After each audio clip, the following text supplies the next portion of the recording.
The rift tore reality like a batleth through flesh. Above Earth's atmosphere, where satellites tracked weather patterns and the watchtower maintained its silent vigil, space itself screamed. The dimensional breach erupted in emerald fire and crackling energy, a wound in the fabric of the universe that bled impossible light across the void. Through that wound they came.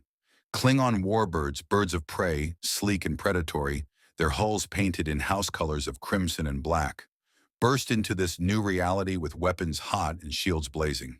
Behind them, the massive bulk of a Vorcha-class attack cruiser dominated the vanguard, its hull scarred from 1,000 battles, its disruptor arrays already charging.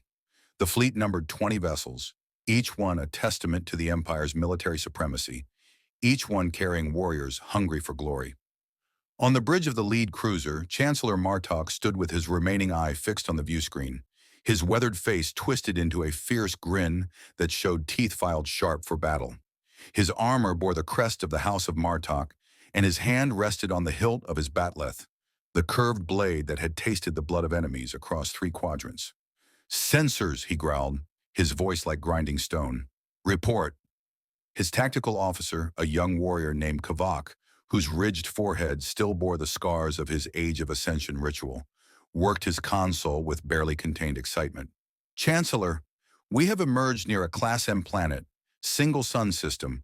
The world teems with life, billions of inhabitants. Preliminary scans detect no unified planetary defense grid, no orbital weapons platforms. They are defenseless." A rumble of anticipation rolled through the bridge crew. Warriors gripped their stations tighter, eyes gleaming with the promise of conquest. But Martok was not Chancellor because he rushed blindly into battle.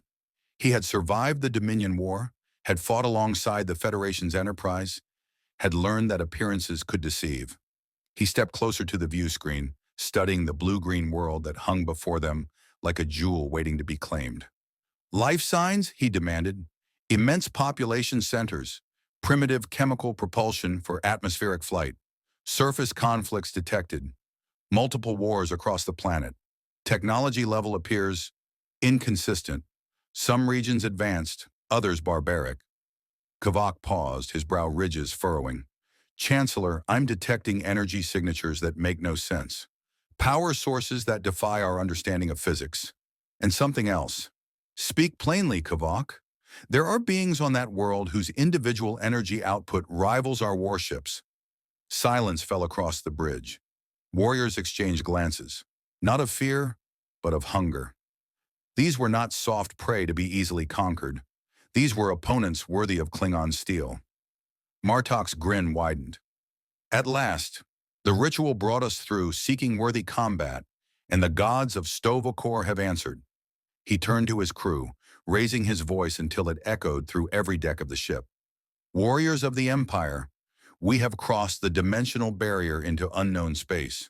Before us lies a world of billions, defended by beings of immense power. They do not know us. They do not fear us.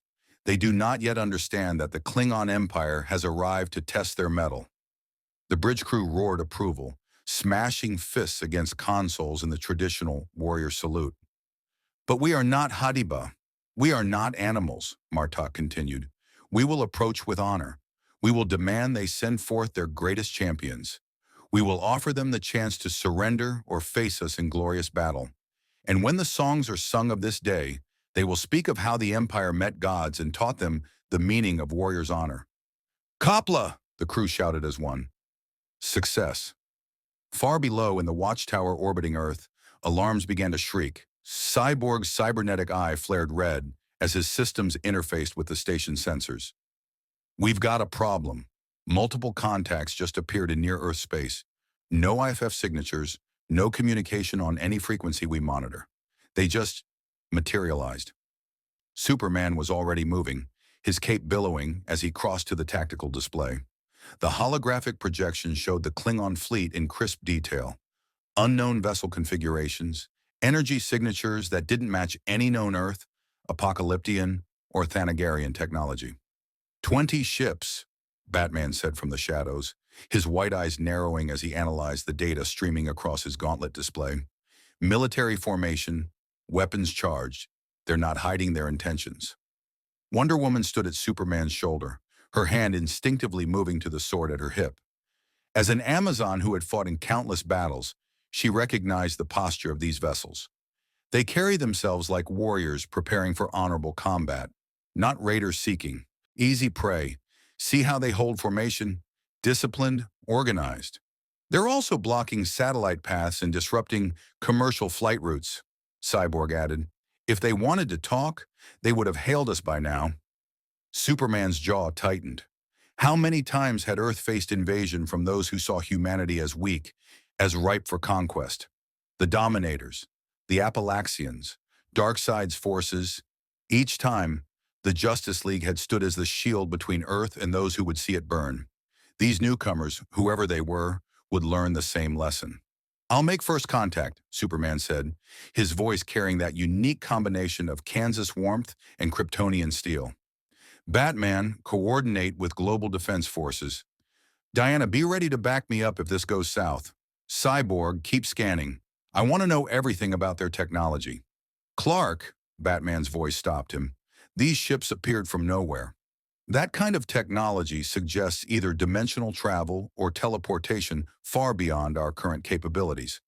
Whoever they are, they're not to be underestimated. Superman nodded grimly. I never do.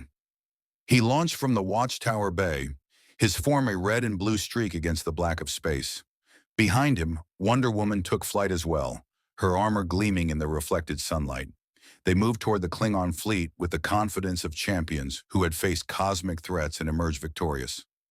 Neither yet understood they were about to meet a culture that valued death in battle above life itself, that saw mercy as weakness, and that would test everything the Justice League believed about heroism, justice, and the price of peace.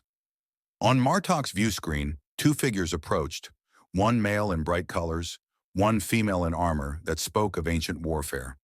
The Chancellor's eye gleamed with appreciation. So, he rumbled, they send forth their champions. Excellent. Open a channel. Let us see if these gods know honor. The first words between the Klingon Empire and the DC Universe were about to be spoken. The outcome would reshape both. If you want to see more characters enter different universes, hit that subscribe button and drop the name of a character and the universe you'd want to see them in down in the comments below. Hope shines brightest in the darkest night. Superman came to a halt 50 meters from the lead Klingon cruiser, his cape settling around his shoulders in the vacuum of space. Wonder Woman took position beside him, her sword remaining sheathed, but her stance that of a warrior, ready for anything.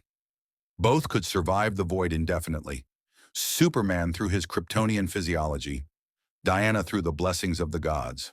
They floated there, two champions of Earth, facing an armada of unknown origin. The cruiser's hull seemed to pulse with barely contained aggression. Superman's X-ray vision couldn't penetrate the strange metal alloy, but his super hearing detected the thrumming of what could only be weapon systems charging. He raised one hand, palm open, the universal gesture of peace. This is Superman of Earth, he broadcast on multiple frequencies, his voice steady and welcoming. We mean you no harm. If you've arrived here by accident, we can help you find your way home. If you come in peace, you're welcome to establish diplomatic contact. But if you're here to threaten this world or its people, you'll find Earth is well defended. For a moment, there was only silence. Then the view screen on the cruiser's bridge flickered to life, projecting Martok's scarred visage into the void where Superman and Diana could see it through their enhanced vision. What they saw made Diana's eyes widen slightly. Here was a warrior's face, if ever there was one. Battle scars, including the missing eye, spoke of countless conflicts survived through skill and ferocity. The ridged forehead and sharp teeth were alien, yes, but the bearing was unmistakable. This was a soldier, a leader, someone who commanded through proven strength. I am Chancellor Martok of the Klingon Empire, the figure announced, his voice carrying through the communication channel with the weight of authority. We did not seek this place, but neither do we flee from what we find. You speak of defense, of protection. These are words we understand. He leaned forward, his remaining eye studying Superman with open curiosity. Tell me, champion of Earth, Do you rule this world? Superman shook his head. No, I protect it. There's a difference. Martok's expression shifted. Confusion, perhaps, or something like contempt. You possess the power to take what you wish, yet you do not? Curious.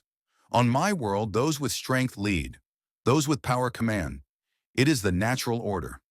On my world, Diana spoke for the first time, her voice ringing clear and proud.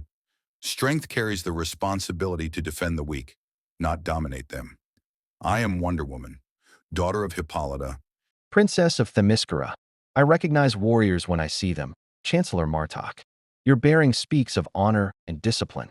Surely the Klingon Empire understands that true strength lies not in conquest, but in protection. Something flickered across Martok's face. Approval, perhaps. He studied Diana with new interest. You speak as one born to battle, daughter of Hippolyta. Your armor has seen conflict. Your eyes know war. He straightened, and his voice took on a formal tone. The Klingon Empire honors strength and respects those who prove themselves worthy. We find ourselves in unfamiliar space. Yes, but we are warriors. We adapt. We assess. We act. Behind Martok, Kvok whispered urgently. Chancellor, sensors are detecting massive energy signatures converging on our position. Multiple contacts approaching at speeds our computers cannot accurately track. Batman's voice crackled in Superman's ear through the Justice League. Communicator. Clark, I've got flash en route to your position. Green lanterns burn up from Earth. Aquamans. Monitoring from below in case they try.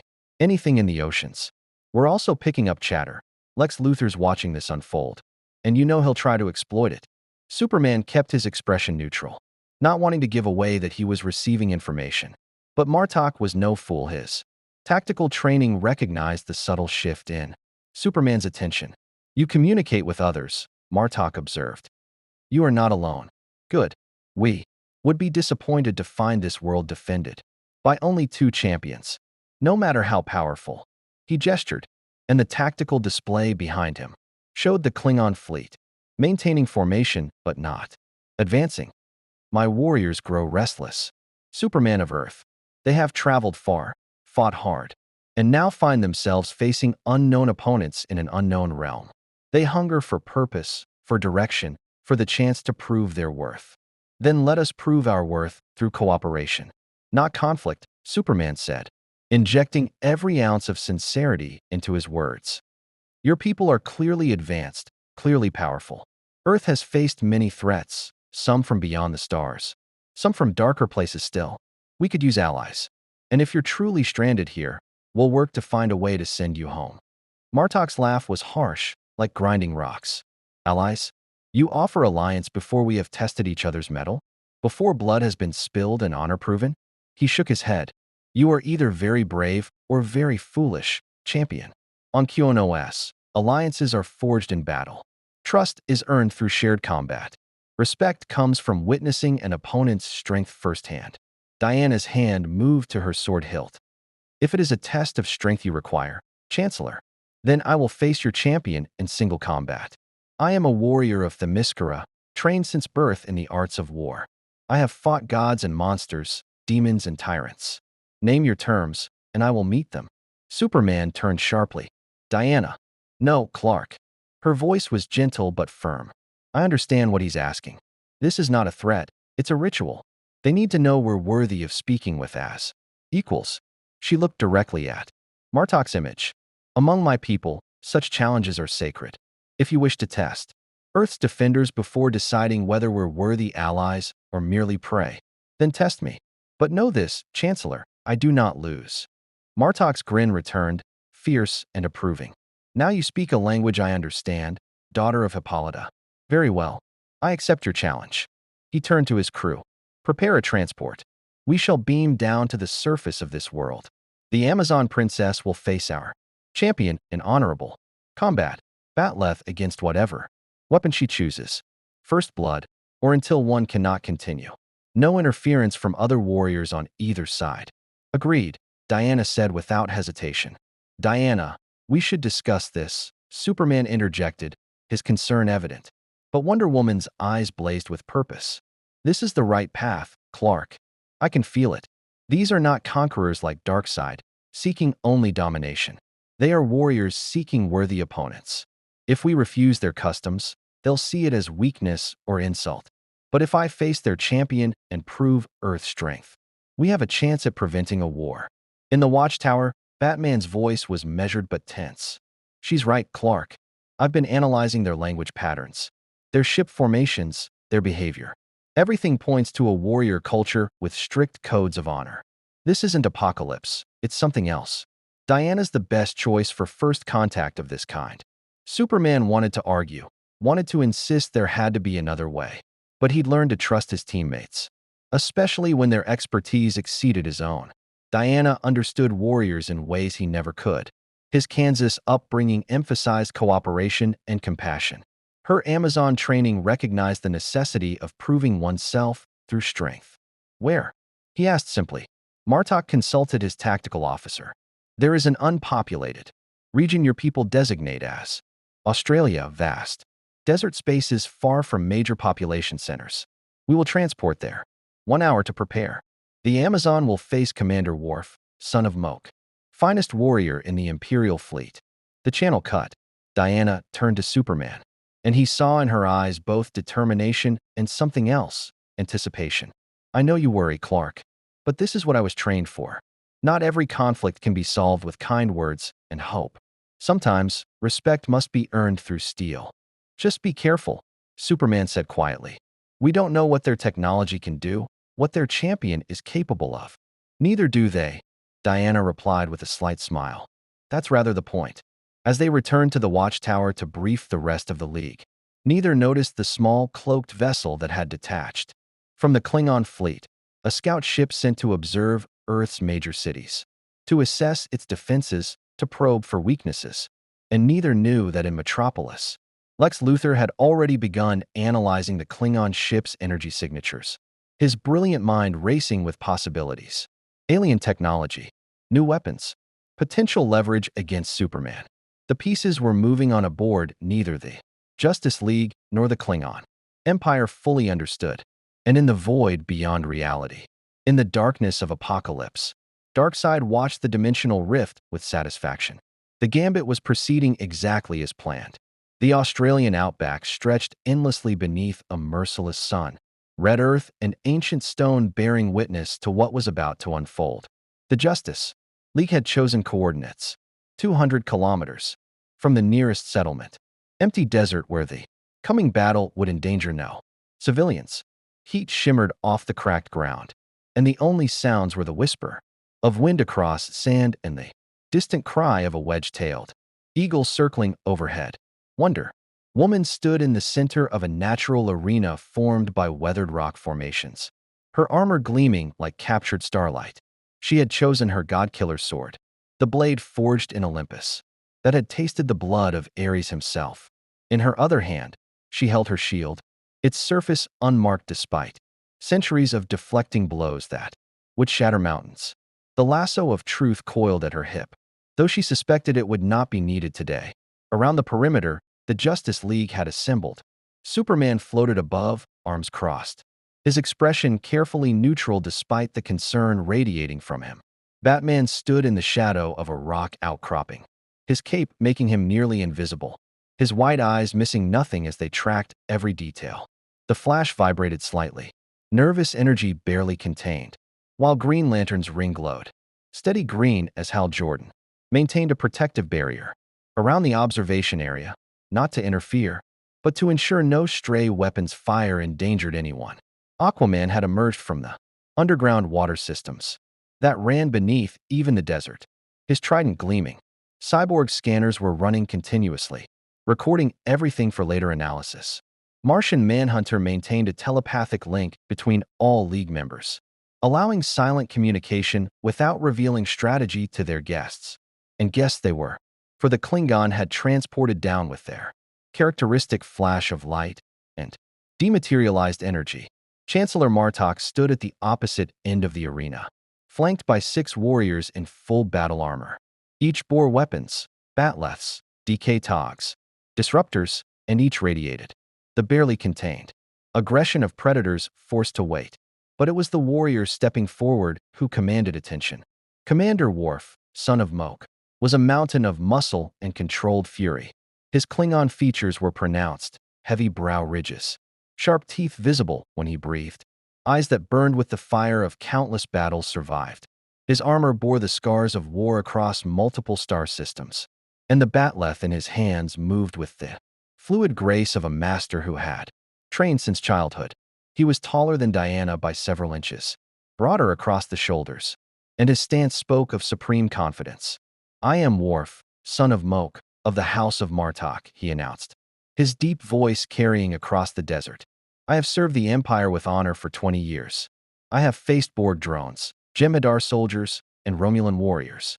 I have stood before Kallus himself and been judged worthy. Today, I will test the strength of this world's champions." Diana inclined her head with respect. "I am Diana of Themyscira, daughter of Hippolyta, chosen champion of the gods. I have fought the armies of Ares, stood against Darkseid's hordes, and defended humanity from threats beyond counting. Today, I will show you why Earth remains free." "Enough words," Martok called out, raising his hand. "The terms are set. Combat continues until first blood is drawn, or until one warrior can no longer stand. No outside interference. No weapons beyond what you carry. Should either champion call for quarter, it will be granted, though such would bring great shame." He looked between Worf and Diana. "Warriors, prepare." Worf raised his batleth in salute, the curved blade catching sunlight. Diana returned the gesture with her sword, the godkiller humming softly as if anticipating battle. For a moment, they stood frozen, Amazon princess and Klingon commander, representatives of two warrior cultures meeting for the first time. "Begin." Worf moved with shocking speed for someone his size, closing the distance in 3 powerful strides. His batleth came around in a horizontal sweep designed to test Diana's guard. She raised her shield, and the impact rang out like thunder across the desert. The force behind the blow would have shattered concrete, pulverized bone, but Diana's shield, forged by Hephaestus himself, absorbed the strike without yielding. Diana pivoted, her sword flashing toward Worf's exposed side. He twisted with warrior's instinct, bringing the batleth's other blade around to catch her strike. Steel screamed against alien metal, and both warriors sprang back, reassessing. "You are fast," Worf acknowledged, circling. "Faster than you appear. And you are stronger than most beings I've faced," Diana replied, matching his movement. "Your weapon is unfamiliar to me, curved, designed for both offense and defense. Efficient, the batleth is the soul of Klingon combat. It demands skill, not just strength. Many warriors favor the DK Tog or Disruptor, but I was taught by the greatest." He lunged mid-sentence, a feint that Diana nearly fell for before recognizing the true attack coming from below. She leaped, somersaulting over Worf's sweeping strike, her boots connecting with his shoulders in passing. The impact drove him down to one knee, but he rolled with it, coming up with the batleth already spinning in a defensive pattern that forced Diana back. Superman leaned toward Batman. "She's testing him, feeling out his style. And he's doing the same," Batman observed. "Notice how neither has fully committed to an offensive sequence. This is reconnaissance disguised as combat." The Flash zipped closer to Hal. "Dude, that Klingon guy is seriously strong. Did you see how the ground cracked when Diana kicked him? And he barely budged. His people have likely enhanced themselves through genetic modification or natural selection for combat." Cyborg noted, his scanners running. "I'm reading muscle density about 40% higher than baseline human. But Diana's been blessed by gods. This is going to be one hell of a fight." Martok watched with evident satisfaction as the two warriors engaged again. Worf unleashed a combination: high strike, low sweep, spinning slash, that would have overwhelmed most opponents. But Diana met each attack with precise blocks, her shield and sword working in perfect harmony. When she countered, her strikes came from unexpected angles, exploiting the tiny gaps in Worf's defense that appeared for microseconds. A slash across his shoulder guard, a thrust that forced him to twist awkwardly, a shield bash that made him grunt with the impact. Worf's eyes gleamed brighter. "You fight with honor, Amazon, but I sense you hold back." Diana smiled, fierce and wild. "As do you, Commander. Shall we stop testing and begin truly?" "Kapla." Worf roared, and the restraint vanished. The batleth became a blur of deadly motion, each strike powerful enough to cleave through armor. Diana's sword sang as it met each blow, and her shield deflected strikes that would have liquefied organs. They moved across the desert floor in a deadly dance, thrust and parry, slash and block, advance and retreat. Dust rose around them in clouds. The heat seemed to intensify. Then Worf switched tactics. He dropped low, sweeping Diana's legs. She jumped, but he'd anticipated it. The batleth came up in a rising strike that caught her, shield's edge, and sent her spinning. Through the air, she landed hard, rolling to absorb the impact. But Worf was already there, pressing the advantage. Diana caught his batleth between her sword and shield. The three weapons locked together. They stood face to face, muscles straining, neither giving an inch. Worf's breath was hot and measured. Diana's eyes blazed with divine fire. "Your strength is considerable," Diana said through gritted teeth. "As is yours," Worf admitted. "But strength alone does not win.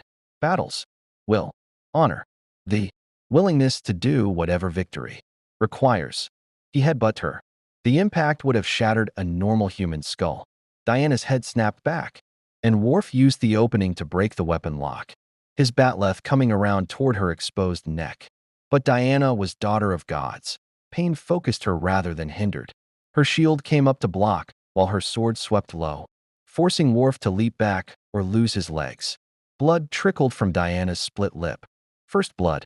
Hold." Martok's voice rang out. Both warriors froze, breathing hard. Worf lowered his batleth, and Diana straightened, touching her lip.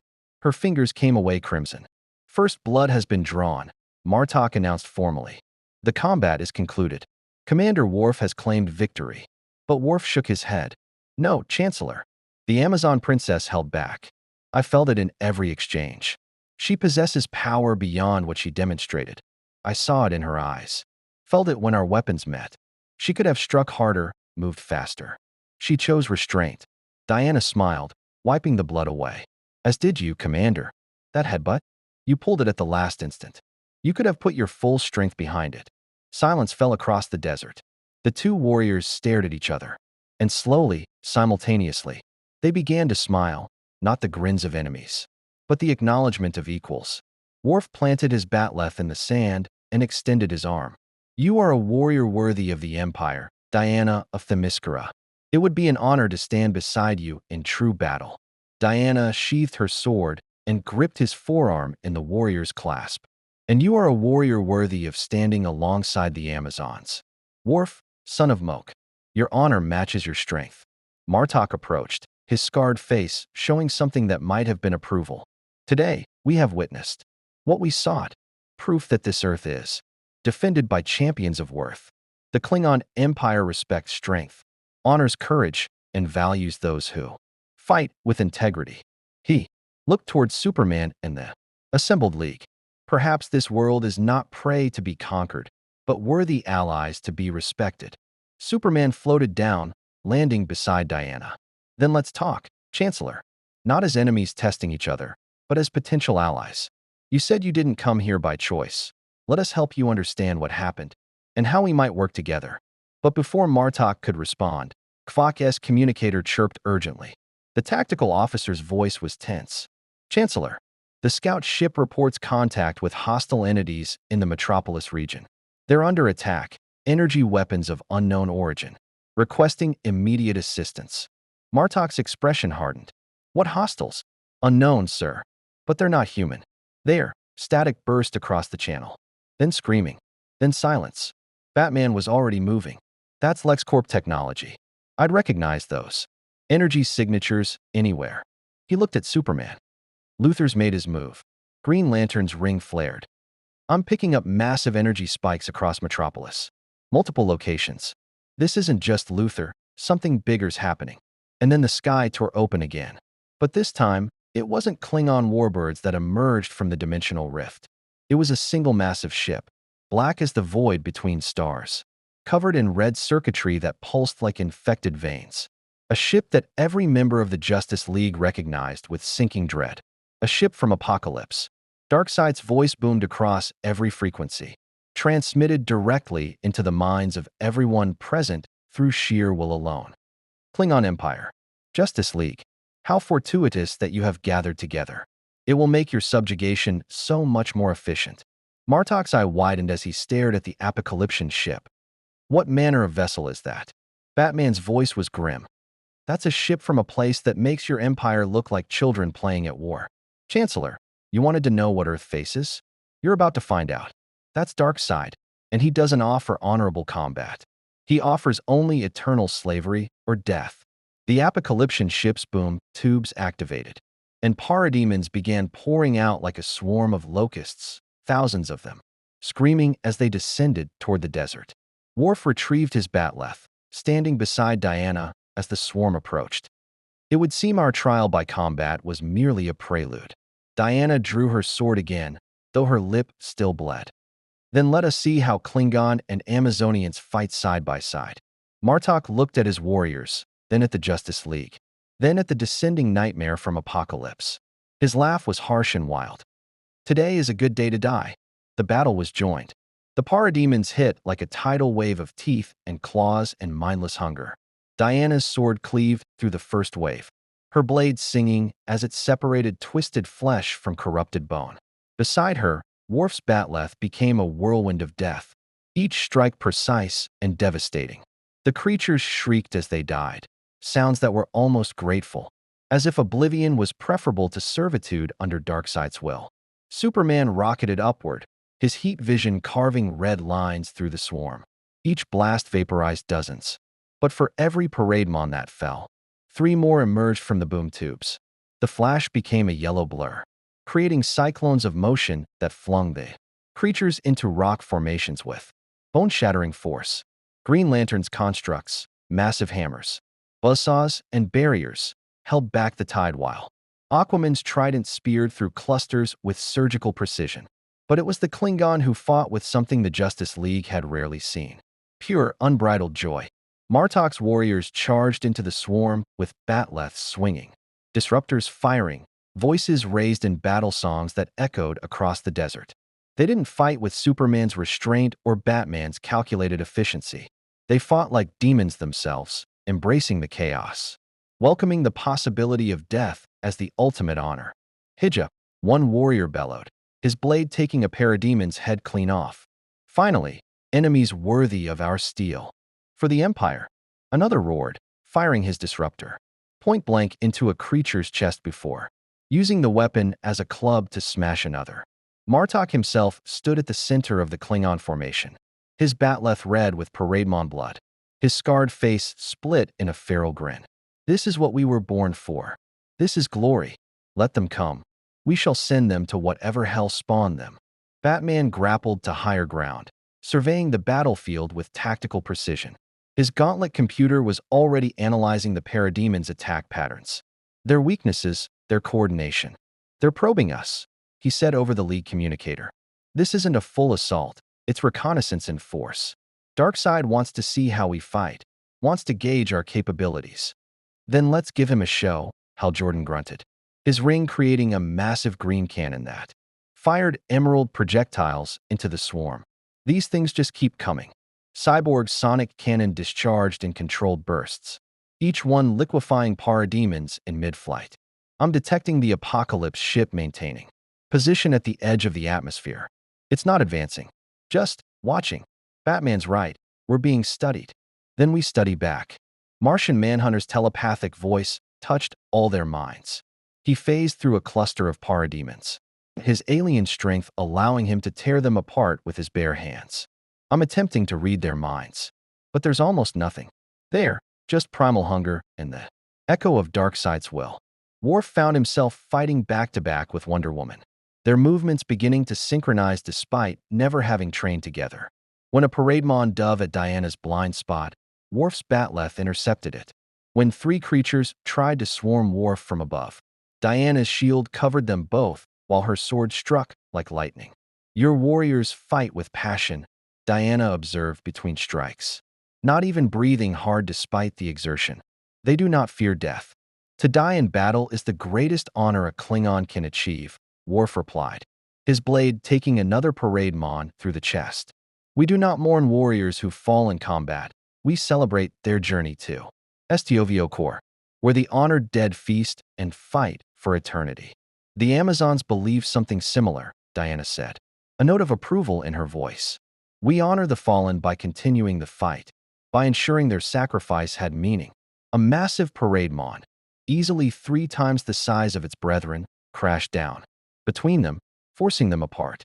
Its eyes glowed red with apocalyptic fire, and its roar shook the very air. This was no mindless drone, but an elite warrior, one that retained enough intelligence to coordinate and think. It lunged at Diana with claws extended. She caught them on her shield, the impact driving her back several feet through the sand. Before she could counter, it opened its mouth and unleashed a blast of Omega energy, pale imitation of dark sides. Omega beams, but deadly nonetheless. Diana crossed her bracers, and the energy deflected harmlessly away. But the creature was already moving, impossibly fast for its size, claws raking toward her exposed side. Worf's disruptor beam caught it mid-strike, the energy weapon searing through its shoulder. The elite parademon shrieked and spun toward this new threat. Worf holstered the disruptor and raised his batleth, his stance perfect. Come then, demon. Let us see if you can die with honor. It charged, and Worf met it head-on. The impact when they collided created a shockwave that knocked lesser parademons out of the air. Worf's batleth caught the creature's claws, holding them at bay through sheer strength and technique. They grappled, neither giving ground, muscles straining. The elite parademon's jaws snapped toward Worf's throat, close enough that he could smell the corruption on its breath. Then Diana's sword pierced through its back and emerged from its chest, the god-killer blade ending the creature's existence. It slumped, and Worf kicked it aside with a grunt of satisfaction. Well struck, he acknowledged. Well held, Diana replied. That creature's strength was considerable. Above them, Superman's super hearing caught something, a change in the swarm's behavior, a subtle shift in their attack pattern. They're pulling back, he announced, his voice carrying to all combatants.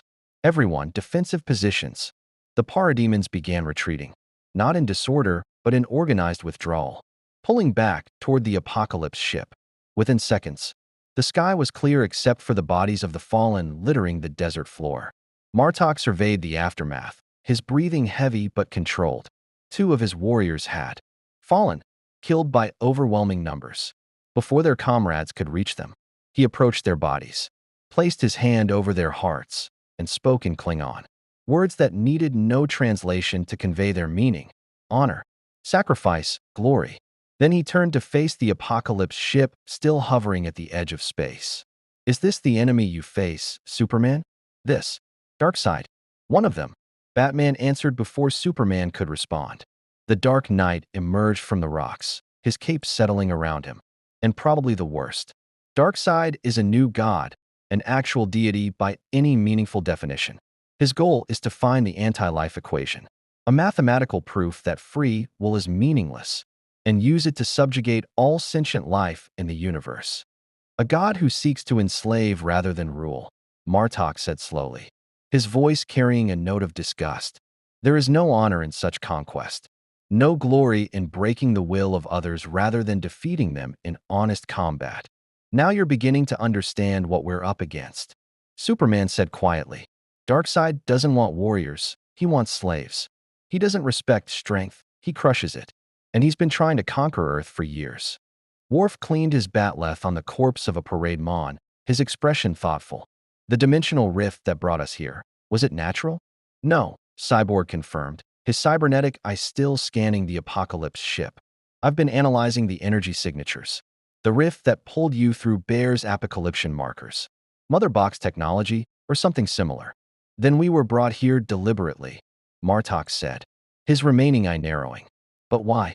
What purpose does it serve this dark side to draw the Klingon Empire into conflict with Earth? Batman had already reached the conclusion. He wanted to see how we'd interact. If we destroyed each other, he'd have one less obstacle. If we became allies, which we apparently have, he's learned about both our capabilities. In one convenient demonstration, he looked toward the ship. We've been played. The Flash skidded to a stop beside them, kicking up sand. Okay, so evil space god manipulates events to study us. That's bad. But silver lining? We totally kicked those flying demon things' butts. League plus Klingon equals winning team. This was not victory, young one, Worf said gravely. This was a test. The true battle has not yet begun. As if in response to his words, Darkseid's voice thundered across the desert once more, emanating from the ship itself. Klingon Chancellor, you pride yourselves on warrior culture, on honor through combat. I offer you a choice. Martok straightened, staring up at the vessel. Speak your terms, false god. Join me. Serve Apocalypse. Your empire will be granted dominion over this sector of space, including Earth. You will have endless opponents to test, yourselves against as we subjugate world after world. You will feast on the glory of infinite conquest. Or, Martok growled, or stand with these heroes and share their fate when I return with my full forces. Earth will burn. The Justice League will kneel or die. And your warriors, stranded in this dimension with no way home, will perish alongside them. The choice is yours, Chancellor. I will grant you one day to decide. The transmission cut. The Apocalypse ship activated its boom tube and vanished, leaving only the desert, battlefield, and the weight of Darkseid's ultimatum hanging. In the air, silence fell across the assembled warriors. The Justice League looked at the Klingon. The Klingon looked at each other. Everyone waited to see what Martok would say. The Chancellor approached Superman, stopping arm's length away. His scarred face was unreadable. You said earlier that you could help us find our way home. Is this true? Superman met his gaze steadily. We'll do everything in our power to make it happen. We have scientists, magicians, and technology from multiple alien civilizations. If there's a way to send you back to your universe, we'll find it. And if we choose to stay and fight beside you against this dark side, what then? Then we fight together, Diana said firmly. And if we survive, we still help you return home. We don't demand payment for doing what's right. Martok studied them both for a long moment. Then he threw back his head and laughed. Sound like thunder rolling across mountains. Spoken like true warriors. Darkseid offers us conquest, plunder, endless battle.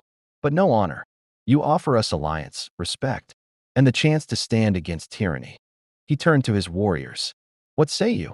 Do we become lapdogs to a false god who manipulates and schemes? Or do we stand with these champions of Earth and face our enemies as free warriors? We stand. The Klingon roared as one. We fight. Worf added, slamming his batleth against his armor in salute. Martok extended his arm to Superman. Then let it be known, the Klingon Empire stands with Earth against Apocalypse. We will face Darkseid together, and whatever comes, we will meet it with honor. Superman gripped his arm, relief evident on his face. Thank you, Chancellor. Together, we have a chance. Batman's voice was quiet but cut through the moment like a knife. We should take this celebration back to the Watchtower. We need to debrief, analyze what just happened, and prepare for what's coming. Darkseid gave us one day. We can't waste a second of it. Agreed. Aquaman said, his trident still dripping with Parade Mon blood. This alliance is good, but we need to understand our new allies, capabilities, and integrate them into our defensive strategies. Martok nodded. We shall transport our senior officers to your station. The rest of the fleet will maintain defensive positions around your world. Kvok, status of the scout ship? Still no response. Chancellor, the tactical officer reported through the communicator. Last known position was Metropolis, engaged with unknown hostiles. Then that is where we begin, Batman said. Whatever Luthor's involvement in this, we need to know. And we need to find your people. He paused. Welcome to Earth, Chancellor. It's not always this chaotic. We shall see, Martok replied. In my experience, chaos is merely opportunity in disguise. As boom tubes opened to transport the warriors to the Watchtower, none of them noticed. The small figure watching from kilometers away, a parade mon that had survived by playing dead, now crawling into a crevice to report everything it had witnessed back to its master. Darkseid's gambit had achieved its first objective. He now knew exactly what he faced. And more importantly, he knew that Lex Luthor had made his move in Metropolis. The pieces were converging. The real game was about to begin.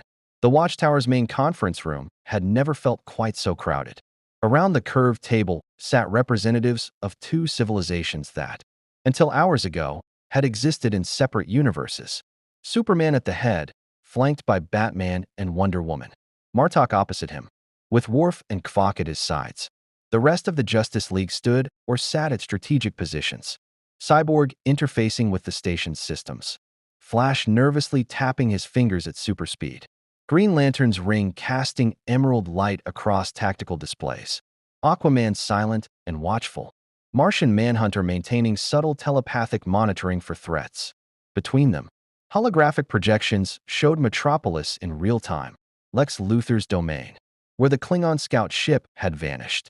Replay the last transmission, Batman commanded, his white eyes fixed on the display. Cyborg complied, and the conference room filled with the sound of disruptor fire, shouting in Klingon, and then the distinctive whine of technology that made every League member stiffen. LexCorp. Energy weapons, but modified, enhanced.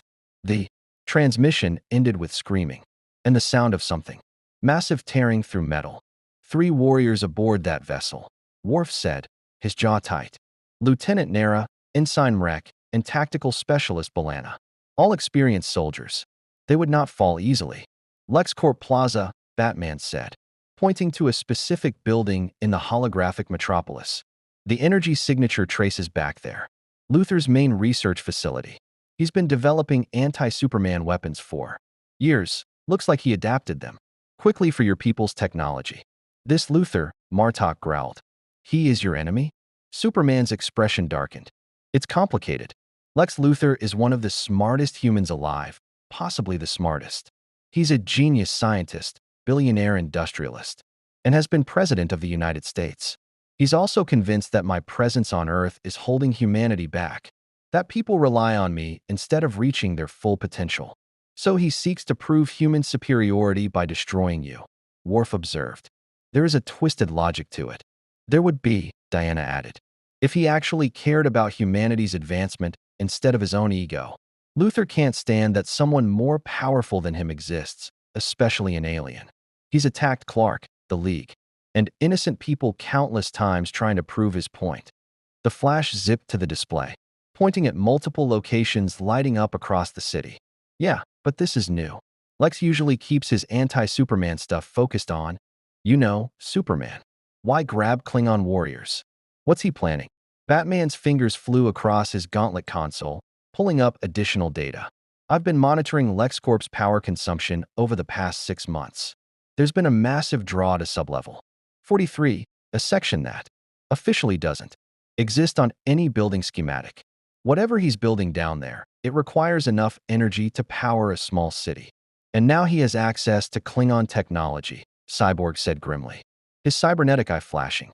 If Luthor can reverse engineer their weapons, their shields, their transporters, he becomes exponentially more dangerous, Superman finished. Not just to me, but to everyone. He looked at Martok. Chancellor, I'm sorry your people walked into this. Luthor seeing your ships appear must have been like Christmas morning for him. New technology to exploit, new weapons to study. Martok's scarred face showed no anger, only cold calculation. If this Luthor has captured Klingon warriors, he will attempt to extract information about our defenses, our weapons, our fleet capabilities. My people are trained to resist interrogation, but torture combined with advanced technology. He paused. How long before we can mount a rescue? We can't just storm LexCorp Plaza, Batman said flatly. Luthor has legal protections, private security, and enough lawyers to tie us up for years if we violate his property rights without cause. And since the Klingon aren't recognized as a sovereign nation by any Earth government, technically he hasn't committed an act of war, just stolen what he'd argue is alien technology that appeared without authorization in his city's airspace. You speak of laws and lawyers while warriors are held captive? Worf's voice was dangerously quiet. On QNOS, we would transport directly into his stronghold, free our people, and burn his facility to the ground. Which is exactly what Luthor wants, Batman countered. The moment you attack him, he becomes the victim. He'll use it to convince world governments that the Klingon are a threat, that Earth needs his weapons to defend against alien invasion. He'll get unlimited funding, legal immunity, and public support to do whatever he wants. The tension in the room ratcheted up several notches. Worf's hand moved toward his batleth. Several Justice League members shifted their stances slightly. Not threatening, but prepared. Martok raised a hand, stopping his second officer. The Batman speaks tactical wisdom, Worf, even if it galls us to hear it. Martok leaned forward, his remaining eye boring into Batman. But wisdom or not, I will not abandon my warriors. If your laws prevent rescue, then your laws are meaningless to me. I will retrieve my people with or without your assistance. Nobody said anything about not rescuing them. Superman interjected, his voice carrying that particular tone that meant he'd made a decision. We're going in. We're getting your people back. The question is how we do it without giving Luthor the ammunition he needs to make things worse. Diana nodded. A surgical strike. Small team. In and out before Luthor can spin the narrative. We free the Klingon, gather intelligence on what he's building, and leave before his lawyers can file the first injunction. I'll go. The Flash volunteered immediately. I can scout the building at super speed. Find where they're holding the Klingon. And no. Batman's voice cut through the enthusiasm. Luthor will have speed-dampening fields. He always does after every encounter with you. We need people who can handle whatever defenses he's erected. He looked at Superman. You, Diana, and myself. Minimal team. Martian Manhunter on telepathic overwatch in case of traps. Cyborg monitoring from here to cut power and communications when we give the signal. And I will accompany you, Worf said, his tone brooking no argument. These are my people. I will not stand idle while others fight for their freedom. Superman looked at Batman, who considered for a moment before nodding. Fine, but you follow our lead. Luthor's facility will be full of surprises. And if you charge in without thinking, you'll get yourself and everyone else killed. I am a Starfleet officer as well as a Klingon warrior, Worf replied stiffly. I understand tactical discipline. Green Lantern raised his hand. A slight problem? Luthor's building is in the middle of downtown Metropolis. Millions of people. If this goes sideways, it won't, Superman said with absolute confidence. Because we're not going in through the front door, and we're not going during business hours. We wait until tonight, minimal civilian presence. And we extract the Klingon before Luthor even knows we're there. Aquaman spoke for the first time since they'd entered the conference room, his voice carrying the weight of someone who ruled a kingdom. And what of Darkseid's ultimatum? We have less than 24 hours before he returns with his full forces. Can we afford to spend those hours on a rescue mission, no matter how necessary? The room fell silent. It was the question everyone had been avoiding. Martian Manhunter's voice echoed in their minds, gentle but firm. We cannot claim to stand for justice and freedom while leaving sentient beings to suffer in captivity. The Klingon risked conflict with us to uphold their concept of honor. We must risk Darkseid's wrath to uphold ours. It is who we are. Superman stood, his cape settling around his shoulders. John S. Wright. If we abandon the Klingon to save time preparing for Darkseid, we've already lost what makes us different from him. We save lives. All lives. That's not negotiable. He looked at each person around the table. We rescue the captured Klingon tonight. Then we prepare for war. Questions? Just one, Cyborg said, pulling up a new image on the holographic display. While you were all talking strategy, I've been analyzing the Apocalypse ship's trajectory before it jumped away. It didn't go far, maybe a few light years. It's waiting just outside the solar system, probably observing us through long-range sensors. Which means Darkseid will know the moment we make our move on LexCorp. Let him watch, Diana said, her hand resting on her sword hilt. Let him see that Earth's defenders don't abandon their allies. Perhaps it will make him reconsider his ultimatum. Or, Batman said darkly, it will confirm that we're predictable, that our moral code makes us vulnerable, that he can manipulate us by threatening innocence. Then we prove we can be both moral and unpredictable, Superman countered. We save the Klingon and bloody Darkseid's nose when he comes calling. Anyone else care to weigh in? The Flash grinned. I mean, when you put it that way, sounds like a pretty standard Tuesday for us. Martok stood, extending his arm across the table to Superman. You are a strange champion, Superman. You possess godlike power, yet bow to laws created by those weaker than yourself. You face impossible odds, yet waste time on rescue missions when you should be preparing for greater battles. His scarred face split into a fierce grin. I am beginning to understand why Darkseid has not yet conquered your world. You are all quite mad. Superman gripped his arm, returning the grin. We prefer optimistic. Welcome to the Justice League way of doing things. Chancellor, one thing I must know, Martok said, his expression becoming serious. This Luther, when we find him, when we retrieve my warriors, what is to stop me from killing him? He has attacked my people, stolen our technology, violated every code of honorable conduct. By Klingon law, his life is forfeit. Every eye in the room turned to Superman, waiting for his answer. This was the moment, the fundamental clash between the Justice League's code and the Klingon Empire's warrior ethics. No killing. Ever. That was Batman's rule, Superman's ideal. The line that separated heroes from executioners. Superman's voice was quiet, but carried the weight of absolute conviction. Because killing him makes you no different than Darkseid. Because there are other ways to ensure justice. And because, he paused, making sure Martok understood. Because if you kill Lex Luthor while operating as part of this team, you'll have to go through me first. The temperature in the room seemed to drop. Worf's hand moved to his disruptor. Batman's stance shifted almost imperceptibly. Diana's eyes flicked between Superman and Martok, ready to intervene if needed. Then Martok laughed, that harsh, grinding sound that somehow carried genuine amusement. There it is. The line you will not cross. The code you will not break even when pragmatism demands it. He released Superman's arm. Very well, champion. We will do things your way. I will not kill this Luthor. But know this, if he proves too dangerous, if his actions threaten my warriors or your world beyond redemption, I will revisit this conversation. Understood. Understood, Superman said, relief evident in his posture. Thank you. Do not thank me yet, Martok replied. The night is long, and much can happen between now and dawn. Batman pulled up schematics of LexCorp Plaza on the main display. Then let's get to work. Cyborg, I need complete blueprints of the building, including sections Luthor thinks are hidden. Flash, coordinate with local emergency services. Make sure they're ready to respond if things go sideways. Hal, establish a perimeter with the other Green Lanterns. Nobody gets in or out of that building without us knowing. And the Klingon fleet? Aquaman asked, looking at Martok. They maintain defensive positions around Earth, Martok replied.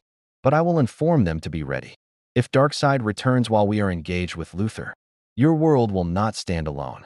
As the team dispersed to their assignments, Wonder Woman approached Worf, who stood staring out the Watchtower's observation window at the Klingon warboats, holding position around Earth. You fought well in the desert, Diana said quietly. Your technique with the Batleth is extraordinary, as is your skill with sword and shield, Worf replied without looking at her. You are a true warrior, Diana of Themyscira. It is an honor to fight beside you. But, Diana prompted, sensing the unspoken concern. Worf turned to face her, his expression troubled. This code your league follows, this refusal to kill enemies, who will simply escape and murder again. This willingness to let legal, systems and moral philosophy override tactical necessity.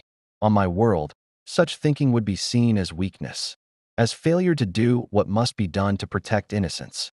Diana was silent for a moment, choosing her words carefully. Among the Amazons, we do not share your league's absolute prohibition against killing. If an enemy cannot be contained, if they pose an existential threat to innocence, we make the hard choice. But, she placed her hand on his shoulder. What makes Superman remarkable is not his power, but his restraint. He could rule this world with a thought. He could execute judgment on all who commit evil. But he chooses not to, because he believes in humanity's capacity for redemption, for growth, for choosing better. Even when that belief costs innocent lives? Sometimes, yes. Diana's voice carried ancient sadness. It is not a perfect code, Worf, but it is one that prevents heroes from becoming tyrants. One that maintains the difference between justice and vengeance. Your people honor death in battle, we honor the choice to preserve life even when killing would be easier. Worf considered this, his warrior's mind wrestling with concepts foreign to Klingon philosophy. We shall see if such ideals survive contact with reality. This Darkseid does not seem the type to appreciate mercy. No, Diana agreed. He doesn't, which is why, when the time comes, some of us will do what must be done. But not today. Today, we rescue your comrades and remind Luther that his brilliance doesn't place him above consequences. Below them, Metropolis glittered with millions of lights, a city of tomorrow, built on hope and progress, defended by champions who refused to abandon their principles even when the universe itself seemed to demand it. Somewhere in that city, Lex Luthor worked in his hidden laboratory, studying Klingon technology, planning his next move. Certain of his intellectual superiority, he was about to learn that sometimes intelligence isn't enough. Sometimes you face warriors who believe honor is worth dying for. And sometimes you face heroes who believe mercy is worth living for.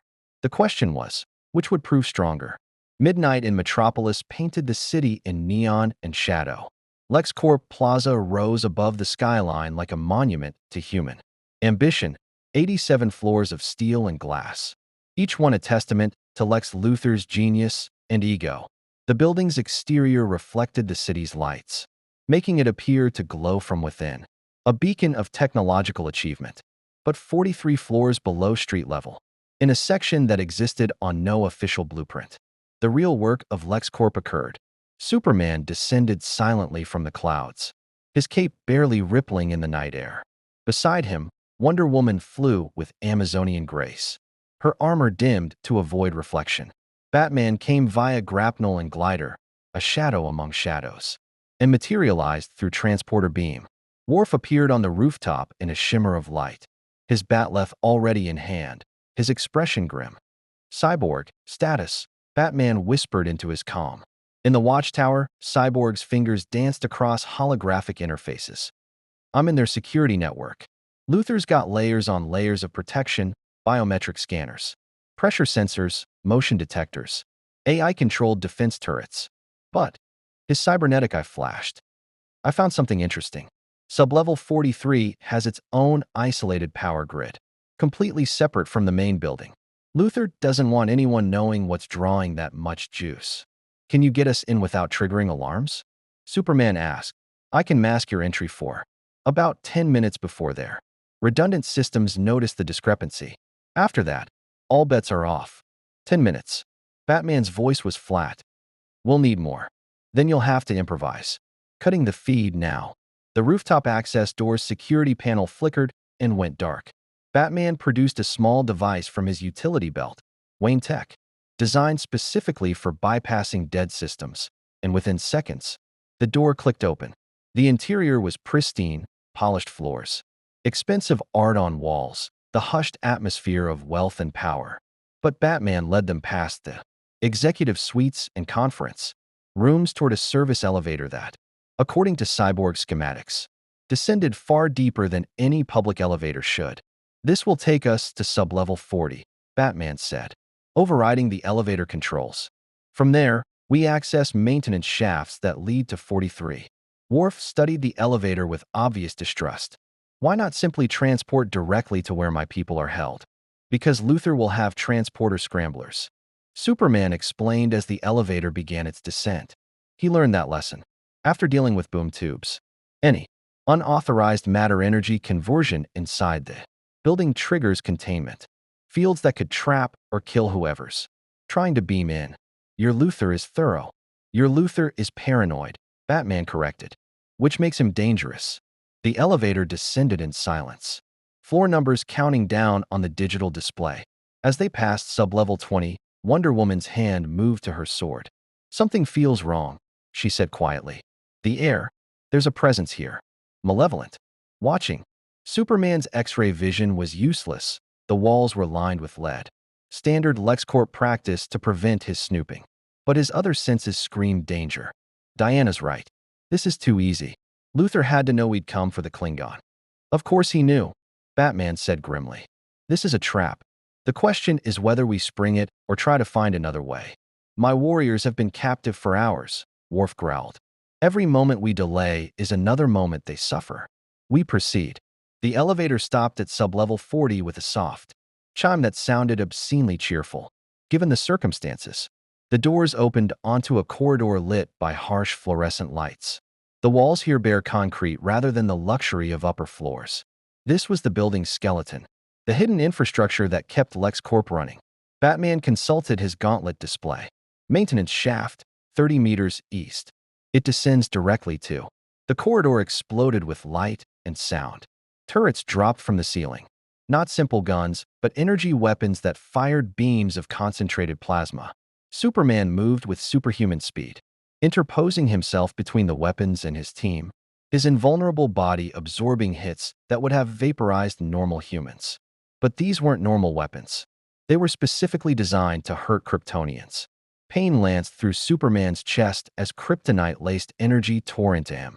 Not enough to kill, not even enough to fully incapacitate, but enough to make him grunt and stagger. Wonder Woman's bracelets became a blur as she deflected energy beams, each impact ringing like bells. Lex knew we'd come. These weapons are calibrated for each of us, Batman finished, diving behind a support pillar as the turrets adjusted their aim. He threw 3 batarangs in rapid succession. Each one struck a turret's focusing lens, disrupting but not destroying them. He studied our weaknesses for years. Of course, he'd prepare countermeasures. Worf's disruptor barked twice, taking out the nearest turrets with precise shots. But more dropped from the ceiling and from the walls. Panels slid open to reveal what looked like automated defense robots, humanoid shapes in LexCorp purple, each one bristling with weapons. Martian Manhunter, we have contact, Superman called through his comm. His voice strained as he tanked another kryptonite beam. It's getting hot down here. John's telepathic voice touched their minds from the watchtower. I sense something is wrong, my friends. Luthor's mind is present in that building, but it is fragmented, distorted, as if viewing him through broken glass. Be cautious. One of the robots spoke in Luthor's synthesized voice. Superman, Diana, Batman, and oh, how delightful. You brought a Klingon. Commander Worf, I presume? Your captured comrades spoke of you before they stopped speaking at all. Worf's roar shook the corridor. He charged the nearest robot, his bat'leth cutting through its torso in one devastating strike. Sparks and fluid sprayed as the machine fell, but 3 more moved to replace it. Your warriors are alive. Commander, Luthor's voice continued from multiple robots simultaneously, creating a disturbing echo effect. Damaged, certainly. Interrogated extensively, obviously. But alive. I'm not a monster, despite what Superman's propaganda suggests.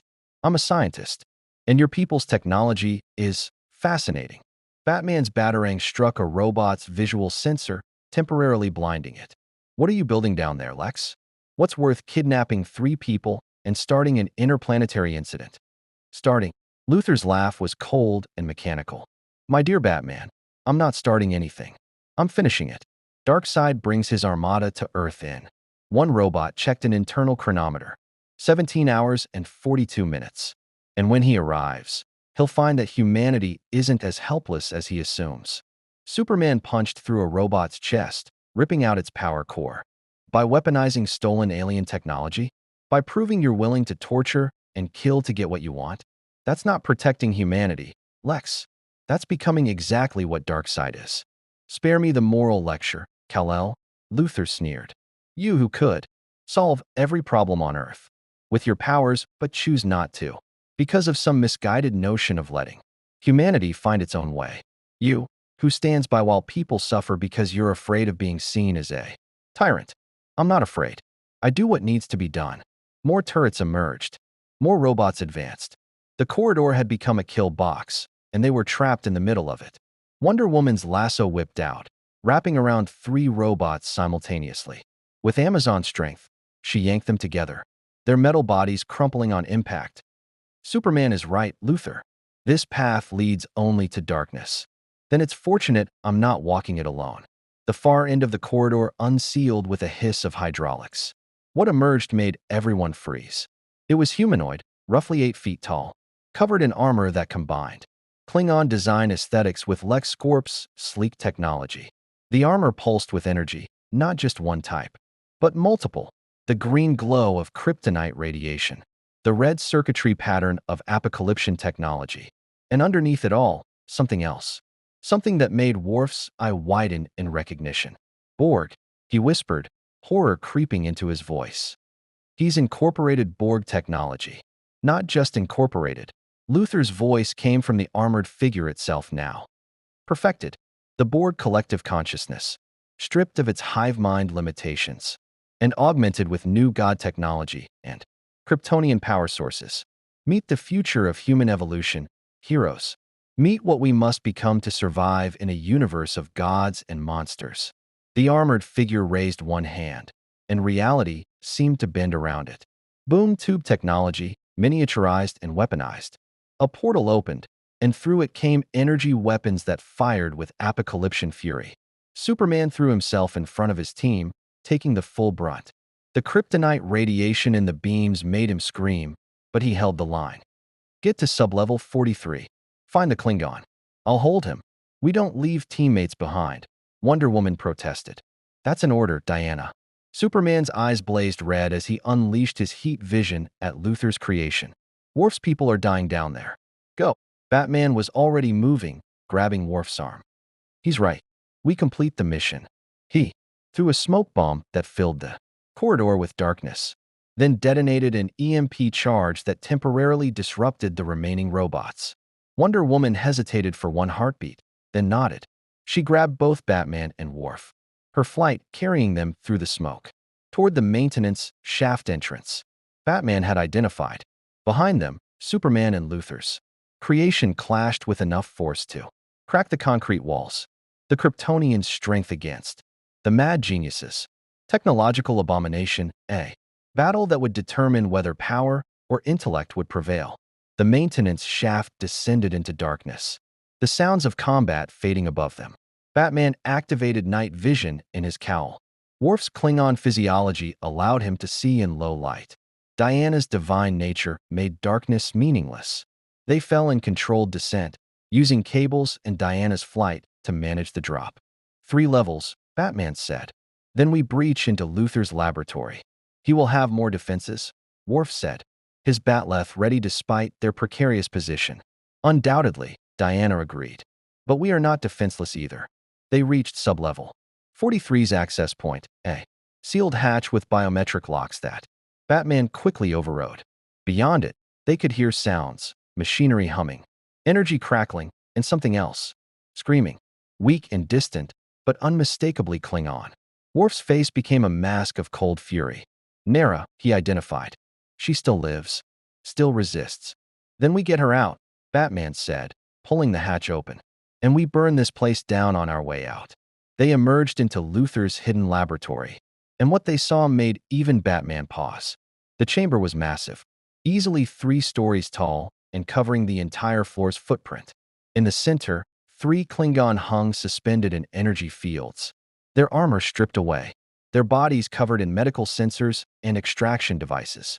Around them, machines of impossible complexity processed data, running simulations, testing hypotheses. But that wasn't what made them stop. On the far wall, a massive screen showed not schematics or research data, but a live feed. A feed from beyond Earth's orbit, where the apocalypse ship waited. A feed showing Darkseid's face, smiling with satisfaction.